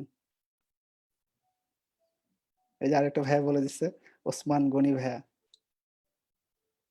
আচ্ছা, যেটা হলো যে দেখেন অ্যাওর্টাতে যদি আপনার ব্লাড যেতে চায় বা অ্যাওর্টার সাথে হার্টের যদি সম্পর্ক, তার মানে অ্যাওর্টার সাথে আপনার ডিরেক্ট সম্পর্ক কিন্তু লেফট ভেন্ট্রিকল। সো আপনি এখানে যত রাইট ভেন্ট্রিকল বা রাইট অ্যাট্রিয়াম নিয়ে চিল্লাহাল্লা করেন কোনো লাভ নেই। সো আপনাকে লেফট এখানে আসতেই হবে। তো লেফট ভেন্ট্রিকল থেকে যখন আপনি অ্যাওর্টাতে ব্লাড পৌঁছাইতে হবে, তাহলে কিন্তু আপনাকে অবশ্যই লেফট ভেন্ট্রিকলে সিস্টলটা দরকার, এবং আপনাকে লেফট ভেন্ট্রিকুলার প্রেসার যখন, কারণ অ্যাওর্টার একটা নরমাল প্রেসারটা যতটুকু থাকে সেটাকে যখনই আপনি এক্সিড করবেন তখনই কিন্তু আপনার লেফট ভেন্ট্রিকল থেকে ব্লাডটা আপনার অ্যাওর্টাতে যাবে। সো যখন লেফট ভেন্ট্রিকুলার সিস্টোল হবে তখনই কিন্তু আপনার অ্যাওর্টা এবং লেফট ভেন্ট্রিকুলার মধ্যে প্রেসারটা সবচেয়ে লিস্ট বা মিনিমাম থাকবে। এটা আপনার মনে রাখবে। এগুলো ট্রিকি কোশ্চেন, এগুলো কিন্তু আপনি পড়াশোনা করে পারবেন না, এগুলো আপনাকে বেসিকটা ক্লিয়ার করলে আপনি এই অ্যান্সার গুলো করতে পারবেন। সবাই এই অ্যান্সার বলে ফেলছে। যাই হোক, নাজিবা, তারান্নুমা, সিম্মি, সে ভুলবার অ্যান্সার করছে, পরিচিত মানুষ। নো প্রবলেম, আই হোপ অ্যান্সারটা এখন ক্লিয়ার হয়ে গেছে। ঠিক আছে, এইটা হলো অ্যান্সার। আচ্ছা, ফার্স্ট হার্ট সাউন্ড করসপন্ডস উইথ, কার সাথে করসপন্ড করে, মাল্টিপল চয়েস, এরকম এগুলো হলো মাল্টিপল চয়েস, এই কোশ্চেনগুলো পরীক্ষা আসে। হ্যাঁ, এটা মনে রাখতে হবে, এগুলো এর একটা প্যাটার্ন আপনার দেখে নিন পরে, এটা জানলে হবে। এবার হলো আমরা অলমোস্ট শেষের দিকে চলে আসছি। হ্যাঁ, এবার হলো ফার্মাকোলজি। আমি আগে বলছি যে আমরা তিনটা জিনিস নিয়ে আলোচনা করব, সেটা হলো ফিজিওলজি প্রপার, এবং হলো ফার্মাকোলজি, এবং হলো বায়োস্ট্যাটিস্টিক্স, এবং হলো আপনার ওভারভিউ, আপনার শেষ কিছু কথা, ইম্পর্টেন্ট কথা যেগুলো না এতক্ষণ না শুনলে নাই, কিন্তু ওই জিনিসগুলো আপনাকে শুনতেই হবে। তো এর মধ্যে বায়োস্ট্যাটিস্টিক্স, শরীফ ভাই যদি বায়োস্ট্যাটিস্টিক্স ক্লাস নেয়, উনি আপনাদের এটা নিয়ে একটু আলোচনা করবো অন্য আরেকদিন, আজকে ভাই হয়তো করবে না। তো ফার্মাকোলজি সম্পর্কে একটা কথা বলবো যে ফার্মাকোলজি, সবাই ফার্মাকোলজিতে অতভাবে গুরুত্ব দেয় না। দেখেন বিসিপিএস এর সিলেবাস যদি আপনি ঘাটেন, যে ফার্মাকোলজিতে মাত্র 2 থেকে 3টা কোশ্চেন দেখানো হয়েছে, কিন্তু দেখেন আমি কতগুলো দিছি, দেখেন 2টা 3টা 4টা 5টা, ইভেন 5টা 6টাও আসতে পারে। তো আমি আগেই বলছি বিসিপিএস আপনাকে একটা সিলেবাস দিয়ে রাখছে, তার মানে এই না যে বিসিপিএস সবসময় সেই সিলেবাসটা ফলো করবে। তার 2টা কোশ্চেন জায়গায় সেখানে 5টা 10টাও দিতে পারে। সো আপনি ওইটা নিয়ে অত ভাববেন না। ফার্মাকোলজি কিন্তু খুব পড়তে হবে। এখন ফার্মাকোলজি তো আপনাদের ক্লাসে বলে দেওয়া হয়েছে কোন জিনিসটা পড়তে হবে, কোন জিনিসটা পড়তে হবে না, সেটা তো আপনারা জানেন। তবে আমার সাজেশন, যদি আপনি চান যে ভাই আমি ফার্মাকোলজি অত পড়তে পারবো না, আমি অল্প কয়েকটা জিনিস পড়তে পারবো, আপনাকে জাস্ট এই 6টা জিনিস পড়লে আই হোপ আপনার ফার্মাকোলজি থেকে 4টা কোশ্চেন যদি আসে, আপনি 3টা কোশ্চেন সিকিউর করতে পারবেন, আমি শিওর। আগেই বলছি, আপনি এফসিপি সার্জারি দিতে যাচ্ছেন, আপনি মেডিসিন দিতে যাচ্ছেন, আপনাকে সব মেডিসিনের ড্রাগ পড়ার দরকার নেই। ডায়রিয়াতে কোন কোন ড্রাগ ইউজ করা হয় এগুলো আপনার অত জানার দরকার নেই। আপনি সার্জারি রিলেটেড যেগুলো সার্জারির সাথে যায় ওই ড্রাগগুলো আপনাকে মেইনলি জানতে হবে। যদি বলেন যে একটা ড্রাগ আমি জানবো ভাই আমাকে একটা টপিক বলেন, যে টপিকটা পড়লে আমি একটা কোশ্চেন কমন পাবো সেটা হলো অ্যানেস্থেটিক এজেন্ট। ঠিক আছে? এই অ্যানেস্থেটিক এজেন্ট নিয়ে আপনার সিনিয়রদের জিজ্ঞেস করেন যে বা বিভিন্ন সময় জিজ্ঞেস করেন যে অ্যানেস্থেটিক এজেন্ট নিয়ে কোশ্চেন আসেনি, এরকম খুব কম ঘটনা হইছে। এর সাথে আপনি আ অ্যাড্রিনালিনটা একটু পড়ে নিবেন। অ্যানেস্থেসিয়া যেহেতু অ্যাড্রিনালিনটা ইউজ করা হয়, অ্যাড্রিনালিনটার ফাংশন, অ্যাডভার্সিটি এগুলো একটু খুব ভালো করে পড়ে নিতে হবে। ওকে, একটা ভাইয়া বলছে আ ভাইয়া আমাদের অনেকে ফার্মা ক্লাস হয়নি। আপনি আপনার তাহলে অনেক কিছু জেনে গেলেন কি আপনাকে আগে পড়তে হবে। সো আপনি আগে দেখে নিলেন যে কি ইম্পোর্টেন্ট জিনিস। সো আপনাকে এগুলো এই টপিকটার উপর এমফাসিস দিবেন। আপনার জন্য প্লাস পয়েন্ট, নো প্রবলেম। আচ্ছা। সো অ্যানেস্থেটিক এজেন্ট আপনি কোথা থেকে পড়বেন? আপনাকে হয়তো ফার্মায় অনেক শীট, আপনার এত মোটা একটা ফার্মা শীট আছে যেটা সাইদ ভাই, বিখ্যাত সাইদ ভাই, উনি এই শীটটা প্রোডিউস করছে। আর ভাই নিপুণ ভাই আছে। উনারা মিলে করছে। কিন্তু এই শীটটা কিন্তু এত মোটা। ঠিক আছে? সো ভাইয়ারা যেভাবে বলছে সেভাবে তো আপনাকে পড়তেই হবে মাস্ট। তবে আমি বলব যে অ্যানেস্থেটিক এজেন্ট আপনার বেরি ল্যাব থেকে পড়েন। যেহেতু আপনারা সার্জারি দিতে যাচ্ছেন, বেরি ল্যাব থেকে অ্যানেস্থেটিক এজেন্ট পড়বেন। কেন পড়বেন আমি আপনাকে দেখাচ্ছি। অ্যানালজেসিক কি, কি আছে এর মধ্যে মরফিন, পেথিলিন এই জিনিসগুলো বাকি যে জিনিস এনএসআইডি আর কি, কি আছে সেগুলো একটু পড়ে নিবেন। অ্যান্টিপ্ল্যাটিলেট এই জিনিসটা পড়তে হবে, অ্যান্টিবায়োটিক্স এরপর যদি আসেন এগুলো কিন্তু ইম্পর্টেন্স অনুযায়ী গ্র্যাজুয়ালি সাজানো হয়েছে। ডায়াবেটিক্সটা যদিও আরো অনেক উপরে যাওয়ার কথা ছিল কিন্তু ডায়াবেটিক্সটা রেনালে যেহেতু ডিসকাস করে ফেলছি সেজন্য ওখানে আর গেলাম না। তবে অ্যান্টিবায়োটিক্স আপনার কি লাগবে? আপনি কি ধরে ধরে সবগুলো অ্যান্টিবায়োটিক্স এর অ্যাডভার্স ইফেক্ট শিখবেন সেগুলো না। অ্যান্টিবায়োটিক খুব সিম্পল কোশ্চেন আসে। যেটা হলো যে আপনি অ্যান্টিবায়োটিক্স এর মেকানিজম অফ অ্যাকশন একটা ক্লাসিফিকেশন 30S রাইবোজোমকে কে ইনহিবিট করে, হ্যাঁ? 50S রাইবোজোমকে কে ইনহিবিট করে। এই জিনিসগুলো ধরে অ্যান্টিবায়োটিক্স আসে। ডায়াবেটিক্স এ এবং অ্যান্টিসাইকোটিক একটা ড্রাগ, এটা সামহাউ কোনো একটা কারণে, কোনো কারণ মানে যারা অপারেশনে যায় তারা অনেকে সাইকিয়াট্রিক প্রবলেমে ভোগে সেজন্য মনে হয় আমাদের বিসিবিএস এটা খুব লাইক করে। এই সম্পর্কে অনেক কোশ্চেন আসে অ্যান্টিসাইকোটিক। ঠিক আছে? এটা একটু পড়ে নিতে হবে। এবার দেখেন আমি বলছি যে আপনার অ্যানেস্থেটিক এজেন্ট বেরি ল্যাব থেকে কেন পড়তে হবে একটু দেখেন। Which of the following local anaesthetic agent is more cardiotoxic? আমি যখন এফসিএস পরীক্ষা দিছিলাম আমি এই কোশ্চেনটা পাইছিলাম। ঠিক আছে? তাহলে দেখেন এবার অ্যান্সারটা একটু কেউ করে ফেলেন কোনটা মোর কার্ডিওটক্সিক। এই করোনার জন্য অনেকদিন চেয়ারে সোজা হয়ে বসি না তো পুরা ব্যথা হয়ে গেছে।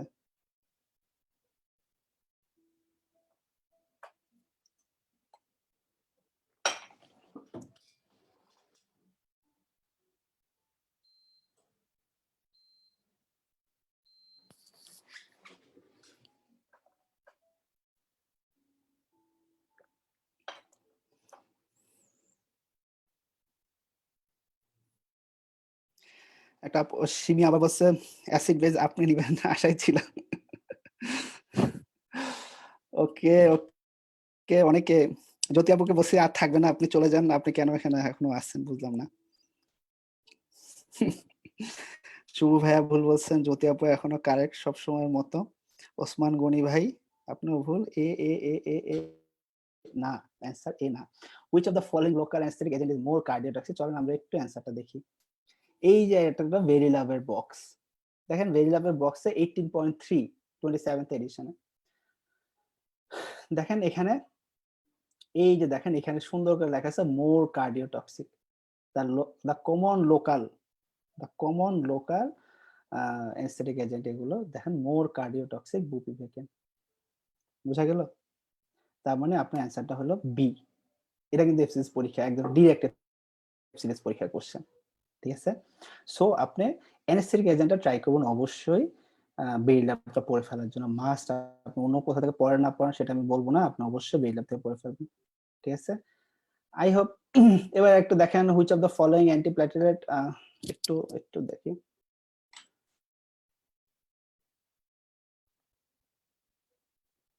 আচ্ছা এই কোশ্চেনটা আলোচনা না করি, আপনার অ্যান্সার শুধু দেওয়া আছে।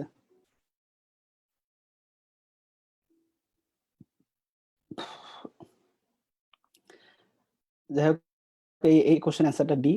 এটা এটা আমার ওয়াইফের লেখা এমবিবিএস থাকার সময় তার নোট। আমি খুব কম এই নোট ক্লাস করে নোট তুলছি, এবং খুব হিস্ট্রি কম আসছে, তুললেও কখনো পড়ি নাই, সবসময় ওর খাতা থেকে পড়ছিলাম। তোকে অনেক থ্যাঙ্কস। ওর ফটোকপি থেকে আমি আপনাদেরকে দেখানোর ট্রাই করলাম। অ্যান্সার যেহেতু দেওয়াই আছে ওটা নিয়ে আর আলোচনা করলাম না, হ্যাঁ?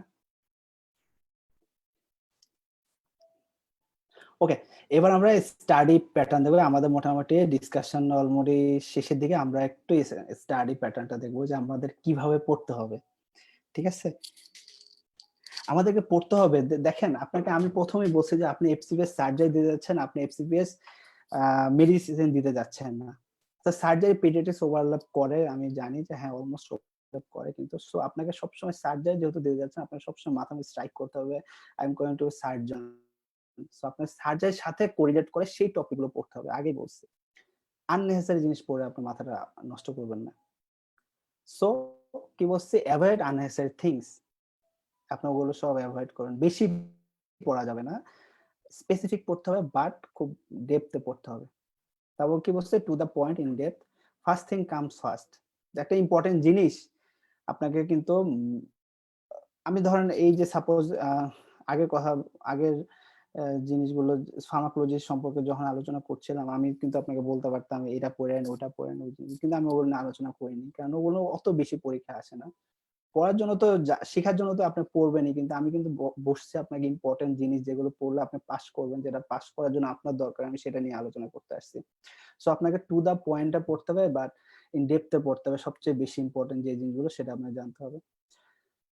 ফার্স্ট থিং ইম্পর্টেন্ট জিনিস সবার আগে পড়ে ফেলতে হবে। এবার মনে রাখতে হবে, এইটা সবাই ভুল করে যে আপনাকে কি করবে, এই যে দেখেন কতগুলা বই আসছে, আমি কতগুলো বই খাতা নিয়ে বসে আছি। এই বই খাতা যদি আপনি সব একসাথে নিয়ে বসেন, আপনি পরীক্ষার সময় ইম্পর্টেন্ট টপিক গুলো পড়ে যেতে পারবেন না। সো একটা গুড স্টুডেন্টের ক্রাইটেরিয়া হলো যে সে একটা বই পড়বে, একটা বই, এবং এই বইয়ের মধ্যে যত ফাঁকা জায়গা আছে সেই ফাঁকা জায়গায় অন্য বইয়ের থেকে পড়াশোনা তো ইনিশিয়ালি তো অনেকগুলা বই পড়তে হবে, কিন্তু সে ফোকাস করবে কিন্তু একটা বইকে। সেই একটা বইয়ের ভিতরে অন্যান্য যত জিনিস আছে সেগুলো সব এখানে নোট ডাউন করে ফেলবে। সো আপনি যখন এক সময় এই বইটা পড়তে যাবেন, আপনি কিন্তু ওই বইটা আর ধরা লাগছে না। সো আপনার টাইম যেমন বেঁচে গেল, এবং আপনার ভিজুয়াল মেমোরিটা কিন্তু কাজে লাগছে। সো আপনার কিন্তু একটা বই ফোকাস করতে হবে। সো কি বলছে, you will have to note down the extra topics with the focus book. ঠিক আছে? এবার বলছে যে don't go through the difficult topics in a day. আপনি যদি সাপোজ আপনার কাছে বায়োস্ট্যাটিস্টিক্স খুব বাজে, খুব বাজে, আমার কাছে খুবই বাজে লাগে, তো বায়োস্ট্যাটিস্টিক্স যদি আপনি পড়তে যান, একদিনে পড়তে যান, সাপোজ আমার কাছে খুব বাজে লাগে না, আমি যদি একদিনে বায়োস্ট্যাটিস্টিক্স পড়তে যাই, আমার কিন্তু মাথাটা পুরো নষ্ট হয়ে যায়। সাপোজ অনেকে ফার্মা অত ভালো লাগে না, ফার্মা মনে হচ্ছে ফার্মা পড়বো না, এই সেই। তো সে যদি ফার্মাটা একদিনে পড়তে যায়, তার কিন্তু মাথাটা পুরো ঘুরে যায়। তো তাকে কি করতে হবে, পড়াশোনার প্যাটার্নটাকে তাকে ভাগ করে নিতে হবে। সে ধরেন দিনে ধরেন ৮ ঘন্টা পড়ছে, উনি চিন্তা করলো যে আমি পড়াশোনার স্টার্ট ইনিশিয়ালি যে পড়াশোনা করব, একটা রুটিন বানাবে। ওই পড়াশোনার ফার্স্টের 1 আওয়ার আপনাকে ফার্মা পড়তে হবে, শেষের 1 আওয়ার আপনার ফার্মা পড়তে হবে। তাহলে দেখবেন যে ১০-১৫ দিন পড়লে আপনার ফার্মা কিন্তু শেষ। এরপরে যখন একবার পড়া শেষ হয়ে গেছে, তখন আপনি আরেকবার পড়লে আপনার ফার্মা একেবারে ক্লিয়ার হয়ে যাবে। ঠিক আছে? তো ডিফিকাল্ট টপিক গুলো আপনার পড়ার নিয়মটাই হলো এটা, যেটা ডিফিকাল্ট ওটাকে কিন্তু আপনাকে ডিভাইড করে পড়তে হবে দিনের বিভিন্ন সময়। ঠিক আছে? কি বলছি, don't go through the difficult topics in a day, divide the topic and read a fraction in a regular basis. একটা নির্দিষ্ট ফ্র্যাকশন রেগুলার বেসিসে পড়তে হবে। In case of pharm and biostat এর ক্ষেত্রে এটা আপনি অ্যাপ্লাই করতে পারেন, আমি অ্যাপ্লাই করছিলাম। এবার কি বলছি, সলভ কোশ্চেনস ফ্রম দ্য জ্ঞানন এসবিএ। এই জিনিসটা আপনাদেরকে বলার একটাই কারণ যে আপনার এসবিএ কিছু কোশ্চেন আছে যে জ্ঞানের, প্রত্যেক জ্ঞানের পিছনে আপনার কিছু এসবিআই কোশ্চেন আসছে।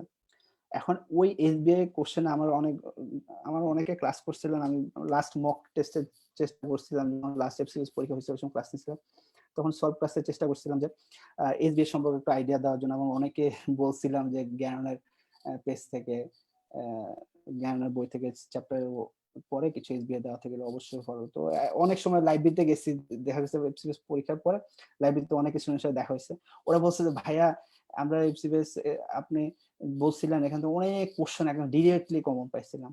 এই যে হাদিয়া হয়তো আছে, মিল্কি আছে, অনেকে মিটফোর্ডে, ওরা করোনা ইনফেক্টেড, আই হোপ ইনশাআল্লাহ ভালো হয়ে যাবে, ওরা আছে। তো ওরা কিন্তু এই জিনিসগুলো খুব ভালো করে নোটিস করছিল যে এসবিএ এখান থেকে জ্ঞানের পিছনে প্রত্যেক চ্যাপ্টার ওয়াইজে কিছু এসবিএ থাকে যেটা আপনাকে পড়ে যাইতেই হবে। এখন আপনার ওখান থেকে অনেক কোশ্চেন আসছে, দেখেন যে দেখবেন সিনারিও বেসড কোশ্চেন, কিছু কোশ্চেন আসছে এসবিএ। প্রায় 8-10 লাইনের বা 5-7 line, 3-4 line, whatever it is. তো তো যেখানে কোশ্চেনটা এত বড় ওই জিনিসগুলো পড়া যাবে না। আমি আগেই বলছি এফসিপিএস ফিজিওলজি কিন্তু সিনারিও বেসড কোশ্চেন, এটা আপনাকে মাথায় রাখতে হবে। সিনারিও বেসড হয়তো 20 টার মধ্যে 2টা কোশ্চেন আসতে পারে, কিন্তু বাকি 23 টাই কিন্তু আপনার সিনারিও বেসড আসবে না। সো আপনি কিন্তু ওখান থেকে 1-2 লাইনের যে কোশ্চেন গুলো মনে হচ্ছে আপনি পড়ছেন, আপনার পারা উচিত, আপনি শুধু সেগুলোই পড়বেন। এটা একদম সিম্পল হিসাব। সব পড়া যাবে না। ঠিক আছে? এবং আপনি এই কোশ্চেন সলভ করা ছাড়া আপনি এফসিপিএস পরীক্ষা দিতে যাবেন না ফিজিওলজি। ঠিক আছে? এবং আপনি যদি পারেন ইএমআরসিএস থেকে কিছুটা দেখে নিতে পারেন। এবার আমরা আমাদের মোস্ট প্রবাবলি এটা শেষ take home message. Take home মেসেজটা হলো যে আমার মতো যারা গরু গাধা আছেন তারা ওই ফার্মাকোলজি, বায়োস্ট্যাটিস্টিক্স এগুলো খুব ফালতু মনে করে এবং ফালতু মনে করেই ধরা খেয়ে যায়। ঠিক আছে? তো এটাকে ফালতু মনে করা যাবে না। এটাকে অনেক সিরিয়াস মনে করবে। সো আমি এটাই বলছি, don't even dare to think the pharmacology and biostatistics আর the tiny and very silly things. এটা মনে করা যাবে না। যদি আপনি এটা মনে করেন তাহলে কিন্তু আপনি ধরা। আমি বলছি ফার্মাকোলজি থেকে 5 টা কোশ্চেন আসতে পারে। তো 5 টা কোশ্চেন যদি আসে তাহলে আপনার এখানে 10 মার্ক, এবং বায়োস্ট্যাট থেকে যদি আপনার 3-4 টা কোশ্চেন আসছে সেখান থেকে কিন্তু আপনার 8 6-8 মার্কস। তো হিসাব করেন আপনি এখানে 18 চলে গেছে। আপনার পাস করতে 70 লাগবে। ঠিক আছে? তার মানে 80 তে চলে গেছে। তার মানে আপনি অন্য জায়গায় 10 পাবেন এত শিওর। সো আপনার এগুলো কিন্তু পড়তেই হবে, মাস্ট মাস্ট মাস্ট। আপনি পেপার 2 অধিকাংশ স্টুডেন্ট পাস করে, এই যে যারা অনলাইনে আছেন, এই হিসাব করে দেখেন যে অধিকাংশ মানুষ ফেল করে যে ফার্মাকোলজি এন্ড বায়োস্ট্যাটিস্টিক্স তারা গুনে না। কিন্তু এটা করলে হবে না। আমি আগেই বলছি সবাই সবাই ফিজিওলজিকে ইম্পর্টেন্স দিতে যায়, ফার্মাকোলজি এন্ড বায়ো স্ট্যাটিস্টিক্স কে অত ইম্পর্টেন্স দেয় না। সো তাদের উচিত যে এখন থেকে ফার্মাকোলজি এন্ড বায়োস্ট্যাটিস্টিক্স পড়া উচিত, এবং মনে রাখতে হবে যেহেতু তাদের কাছে এটা কঠিন, তারা আমি যে প্রসিডিউরটা বললাম যে সকালে পড়তে হবে, রাতে পড়তে হবে, সেভাবে পড়ে নিতে হবে। ঠিক আছে? এবং কি বলছি, have to go through road D. কিছু স্পেসিফিক টপিকের ক্ষেত্রে আমি বলছি রোড ডি, যেমন কি রোড ডি কোন কোন টপিকে পড়বেন আমি বলে দিছিলাম। যে আবার একটু যদি রিভিউ করি, সেটা হলো আপনার রেসপিরেটরি সিস্টেমে রোড ডি মাস্ট লাগবেই। আপনার বডি ফ্লুইড, ইলেকট্রোলাইট, ওই জায়গায় আপনার রোড ডি লাগবে। ওখানে রোড ডি না পড়লে হবে না। রেনাল সিস্টেম রোড ডি লাগবে। এন্ডোক্রাইন আপনি রোড ডি পড়তে পারেন। সিভিএস এ রোড ডি পড়তে পারেন। ভ্যালসালভা ম্যানুভার, কিছু কিছু ম্যানুভার আছে ওগুলো সিভিএস এ লাগে, ওখানে আপনি রোড ডি পড়তে পারেন। তো রোড ডি কিন্তু পড়তেই হবে, কারণ ওখান থেকে একদম রোড ডি স্টেম থেকে সিঙ্গেল বেস বানার সালা দিয়ে দেয়। আচ্ছা, তারপর কি বলছে, follow class instructions and always give class test and mock test and try to secure a place in the exam. Mock test কেন দরকার সেটা সেটা অনেকেই হয়তো সিনিয়র বড় ভাই যারা জেনেসিসে ক্লাস করছেন বা বিভিন্ন জায়গায় মক টেস্ট দিচ্ছেন তারাই বলতে পারবেন। তাদের কাছ থেকে আলোচনা করেন যে একটা মক টেস্ট আপনার নরমাল একটা পরীক্ষার কোশ্চেন করতে গেলে সবাই যেভাবে, সব মেন্টররা যেভাবে চিন্তা ভাবনা করে কোশ্চেন করে, মক টেস্ট দিতে গেলে কিন্তু তার চেয়ে 4-5 গুণ বেশি চিন্তা ভাবনা করে কোশ্চেন করে, এবং ওখানে কিন্তু অনেক এক্সপেরিয়েন্স গ্যাদার করে কোশ্চেনটা করতে হয়। সাপোজ আমার এখন তাড়াহুড়ো আছে, একটা কোশ্চেন আমাকে সাবমিট করতে হবে, আমি কিছু করে করে এদিক সেদিক করে দিয়ে দিই। একটা মকের ব্যাপার কিন্তু এরকম না। মক গুলো 1-1.5 মাস আগে সবাইকে জানায় দেওয়া হয়। সো অনেক এক্সপেরিয়েন্স নিয়ে অনেক এনালাইসিস করে মক গুলো দেওয়া হয়। সো অবশ্যই আপনাকে মক দিতে হবে এবং এজ ওয়েল এজ আপনার একটা ক্লাস টেস্ট দিতে হবে, নাহলে কিন্তু পড়াশোনার ফ্লো থাকবে না, এবং চেষ্টা করবেন যে একটা প্লেস সিকিউর করার জন্য। এবং আগেই বলি যে আপনি পরীক্ষা দিলেন কিন্তু আপনি মনে রাখতে পারলেন না, বা আপনার ভুলটা কোথায় হয়েছে, কেন ভুলটা হয়েছে, সেটা যতক্ষণ পর্যন্ত আপনি না জানেন ততক্ষণ পর্যন্ত কিন্তু কোনো আপডেট হবে, আপনি কিন্তু ভুলটা ভুলে যাবেন। সো আপনাকে সলভ ক্লাস করাটা খুব বেশি দরকার। সলভ ক্লাস আপনাকে করতেই হবে। ঠিক আছে? সলভ ক্লাস অনেক ইম্পর্টেন্ট। আপনার যত কোশ্চেন থাকে, যত কোয়েরি থাকে সবাই এটা দিবে। সো ওটা করতেই হবে। ঠিক আছে? এবার দেখেন লাস্টের কথা বলা আছে, সলভ কোশ্চেন ফ্রম দ্য জ্ঞানন এসবিএ। 3টা মাস্ট লেখা হয়েছে। ইম্পর্টেন্সটা আবার একটু বোঝানোর জন্য 3টা মাস্ট দেওয়া হয়েছে। অবশ্যই জ্ঞানন এসবিএ থেকে আপনার দেখে নিতে হবে। এসবিএটা দেখতে হবে, এবং ইএমআরসি যদি পসিবল হয়, নট ম্যান্ডেটরি। যদি বলেন যে ভাই কত পার্সেন্ট পড়ার দরকার, আমি বলবো 10%। সো আপনি বুঝতেছেন এটা একদম নেগলিজিবল। যদি পসিবল হয় পড়তে পারেন, একটু দেখতে পারেন যেহেতু সিঙ্গেল বেসড। সো এই ছিল ফিজিওলজি এবং ফার্মাকোলজি সম্পর্কে ছোটখাটো একটু ব্রিফিং। শরীফ ভাইয়া মনে হয় কিছু বলবে। ভাইয়া কোথায় আছে আমি জানি না, ভাইয়াকে একটু নক দেওয়া উচিত।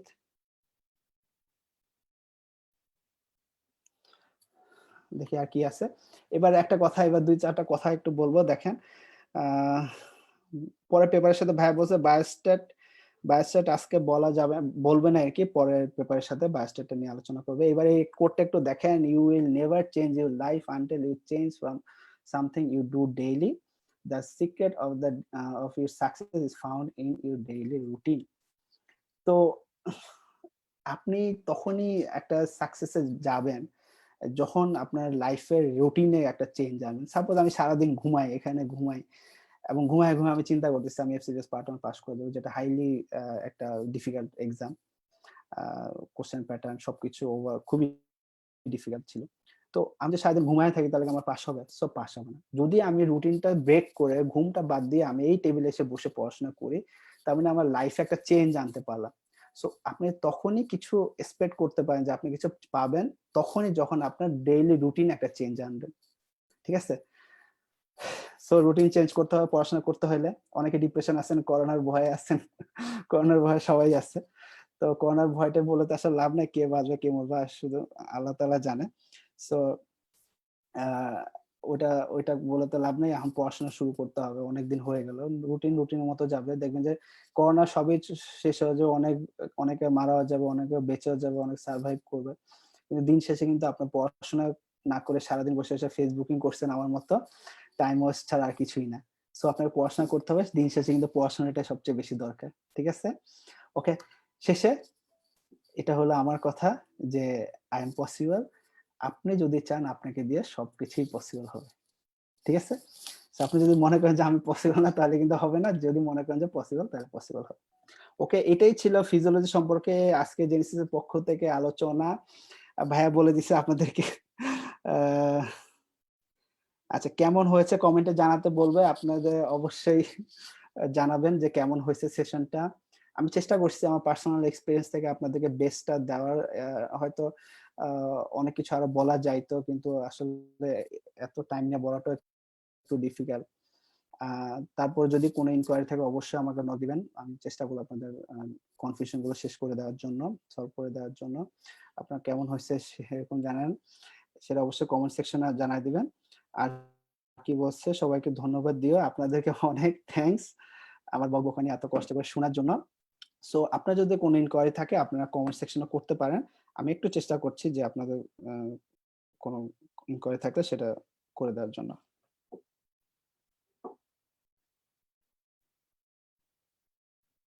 সেটা সলভ করে দেওয়ার জন্য আপনার কোনো ইনকোয়ারি থাকলে। মাহমুদা জামান মিতু আপু বলছে আপনি সুপার ব্রো। সাদিয়া চলে আসছে, সাদিয়াকে বলছিলাম অ্যাড হও, তো ওদেরকে একটু জানাও, তুমি তো কিছু বললা না। শরীফ ভাই চলে আসছে।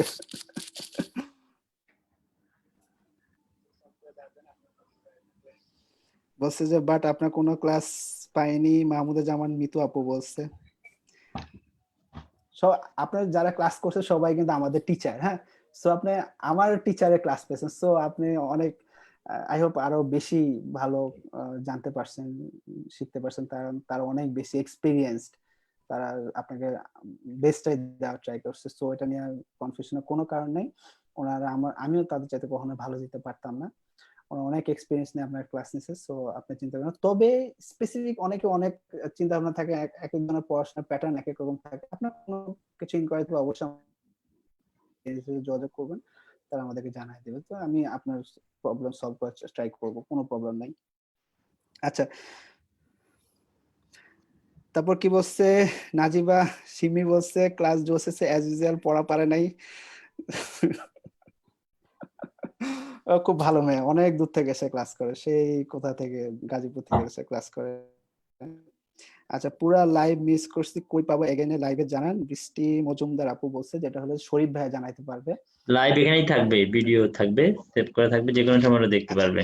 সাদিয়া বলছে যে সাদিয়া আমার পরীক্ষা দিতে ইচ্ছা করে।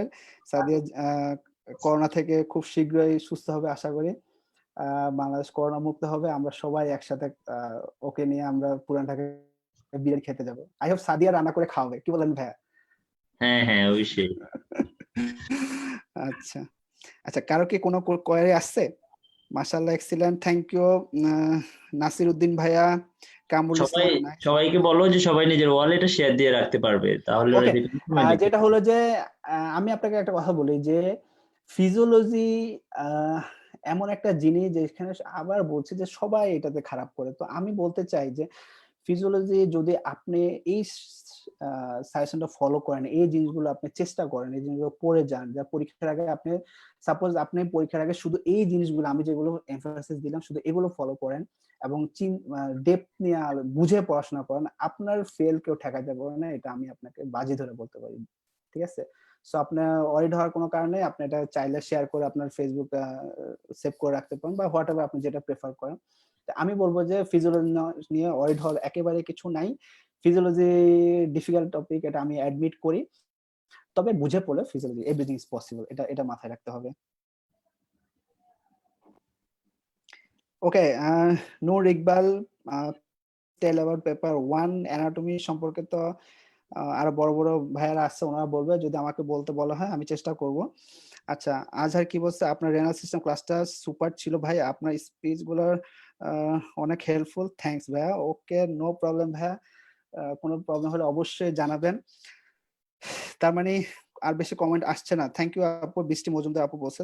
ওকে ওকে, নো প্রবলেম, থ্যাংক ইউ আপু, কোনো প্রবলেম নাই। আর কেউ যদি কোনো কোশ্চেন থাকেন একটু জানান, চেষ্টা করব। আচ্ছা, ইনশাল্লাহ ভাইয়া ফিজিওলজির ভয় দূর হবে আপনার টপিক গুলো ফলো করে, ইনশাল্লাহ, এতে কোনো ডাউট নেই। আপনার ডাউট থাকতে পারে, আমার কোনো ডাউট নাই যে আপনি এটা যদি ফুললি ফলো করেন। কোন আপু বলছে? বিশাল না, এসে বিশাল। আচ্ছা, আপনার ডাউট থাকতে পারে কিন্তু আমার কোনো ডাউট নাই যে আপনার ফিজিওলজি যদি এটা ফুললি ফলো করতে পারেন, ফিজিওলজি সম্পর্কে আপনার আর কোনো সমস্যা হবে না। ঠিক আছে? ওকে, আচ্ছা, ফরহাদ ভাইয়া বলছে থ্যাঙ্কস ভাইয়া, ওয়েলকাম। আচ্ছা, আমি কি তাহলে যাব শরীফ ভাইয়া? I hope. হ্যাঁ হ্যাঁ হ্যাঁ, ঠিক শেষ আছে, করো। হ্যাঁ আপু, অনেক থ্যাঙ্কস আমার বকবকানি শোনার জন্য। আহ, অনেক তো বকবক করলাম, তবে একটা ব্যাপার হলো যে আপনারা any kind of problem face করলে অবশ্যই আমাকে, কেউ যদি আপনাদের হেল্প না করে, আমি কথা দিচ্ছি আমি হেল্প করব। যদিও আমার চেয়ে, আমি মনে করি যে আমার চেয়ে হেল্পফুল মানুষ এই যে শরীফ ভাই বসে আছে, ওনারা আরো বেশি হেল্পফুল মানুষ। তবে ওনারা যদি হেল্প না করে, আমি আপনাদের সাথে সবসময় আছি। এনি কাইন্ড অফ প্রবলেম আপনারা আমার সাথে শেয়ার করুন, আমি চেষ্টা করবো প্রবলেম সলভ করে দেওয়ার জন্য। তো আশা করি সবাই ভালো থাকবেন, ভালো থাকবেন। আর আবার কি বলছে একটু দেখে নি, কি বলছে, থ্যাংক ইউ ভাইয়া, আরো অনেক অনেক সাজেশন আর মোটিভেশন দিবেন। ওকে, নো প্রবলেম, মোটিভেশন দেওয়া যাবে। কোন বসের লেকচার অ্যাজ ইউজুয়াল, বস টাইপ হয়েছে। নাফিজা স্বর্ণিল, থ্যাংক ইউ আপু, ভালো থাকবেন। তাহলে আমি যাই, ঠিক আছে? অনেক আমার পুরো ব্যথা হয়ে গেছে শরীফ ভাই। হ্যাঁ হ্যাঁ, ঠিক আছে ওকে। ঠিক আছে, আমি স্টপ হ্যাঁ করে দিচ্ছি। ঠিক আছে, ধন্যবাদ রিফাত। অনেকক্ষণ রিফাত আমাদের সাথে ছিল, এবং প্রায় আজকে অনেকক্ষণই, প্রায় কতক্ষণ হলো? 1.5 ঘন্টা, প্রায় সব মিলায় প্রায় 1 ঘন্টা 50 মিনিটের মতো হবে হে আল্লাহ। লাইভ গুলা কাটছে। তো রিফাতকে অনেক ধন্যবাদ, নানা রকম ঝামেলার মধ্যে থেকেও সেই না সময়গুলো না, শেষ আমাদের সময় জন্য। একটু আম্মু আম্মু বলছে যে এভাবে লাইভে যাচ্ছে, একটু সাজাগুজা করা দরকার। আম্মু একটু না না, পোশাক ওকে খুব পছন্দ হ্যান্ডসাম করে দিচ্ছে। লাগছে। তো সবাইকে ধন্যবাদ, আপনারা অনেকক্ষণ ধৈর্য ধরে দেখছেন। অনেকেই প্রশ্ন করতেছেন যে ভিডিওটা কোথায় পাবেন, মানে কোথায় থাকবে ভিডিওটা। এই গ্রুপেই থাকবে। আর সহজভাবে খুঁজে পাওয়ার জন্য আপনারা যেটা করতে পারেন, আপনারা আপনাদের টাইমলাইন থেকে শেয়ার দিয়ে রাখেন। আমাদের গ্রুপটা এখনো পাবলিক আছে, আপনারা টাইমলাইন থেকে শেয়ার দিয়ে রাখলে আপনারা যে কোনো সময় ঢুকে এই সমস্ত টপিক গুলো যেগুলো ও বললো, এগুলো আসলে ধরতে অনেকের সময় লাগে, আবার দেখবেন, আবার দেখে দেখে এই জিনিসগুলো একটু ফলো করার চেষ্টা করবেন। তো পেপার 2 এর আরেকটা গুরুত্বপূর্ণ জিনিস ছিল হচ্ছে বায়োস্ট্যাটিস্টিক্স। তো যেহেতু প্রায় 11:30 বেজে গেছে, আমরা বায়োস্ট্যাটিস্টিক্স নিয়ে আজকে আলোচনা করব না। পেপার 1 এর সাথে আমরা একসাথে বায়োস্ট্যাটিস্টিক্স নিয়ে কথা বলবো। কারণ বায়োস্ট্যাটিস্টিক্স এও কিছু গুরুত্বপূর্ণ থেকে যায়। তো সবাইকে ধন্যবাদ। আর আমরা নিয়মিতভাবে আমাদের সবগুলো বিষয়েরই এভাবে লাইভ সেশন করার চেষ্টা করব। সার্জারি পেপার 2 আজকে হলো। পেপার 1 টা আমরা কালকে বা পরশু আমরা ঘোষণা দিয়ে দিব পেপার 1 টা করার জন্য, এবং এরপরে পেপার 3 টা থাকবে। তো সবাই সুস্থ থাকুন, নিরাপদে থাকুন এবং বাসায় থাকুন। বাসা বাই, থেকে খুব গেলাম। বেশি বের হওয়ার দরকার নাই। সবাইকে ধন্যবাদ। ঠিক আছে রিফাত, তোমাকে অসংখ্য ওকে, ধন্যবাদ। হ্যাঁ, বাই। আসসালামু আলাইকুম।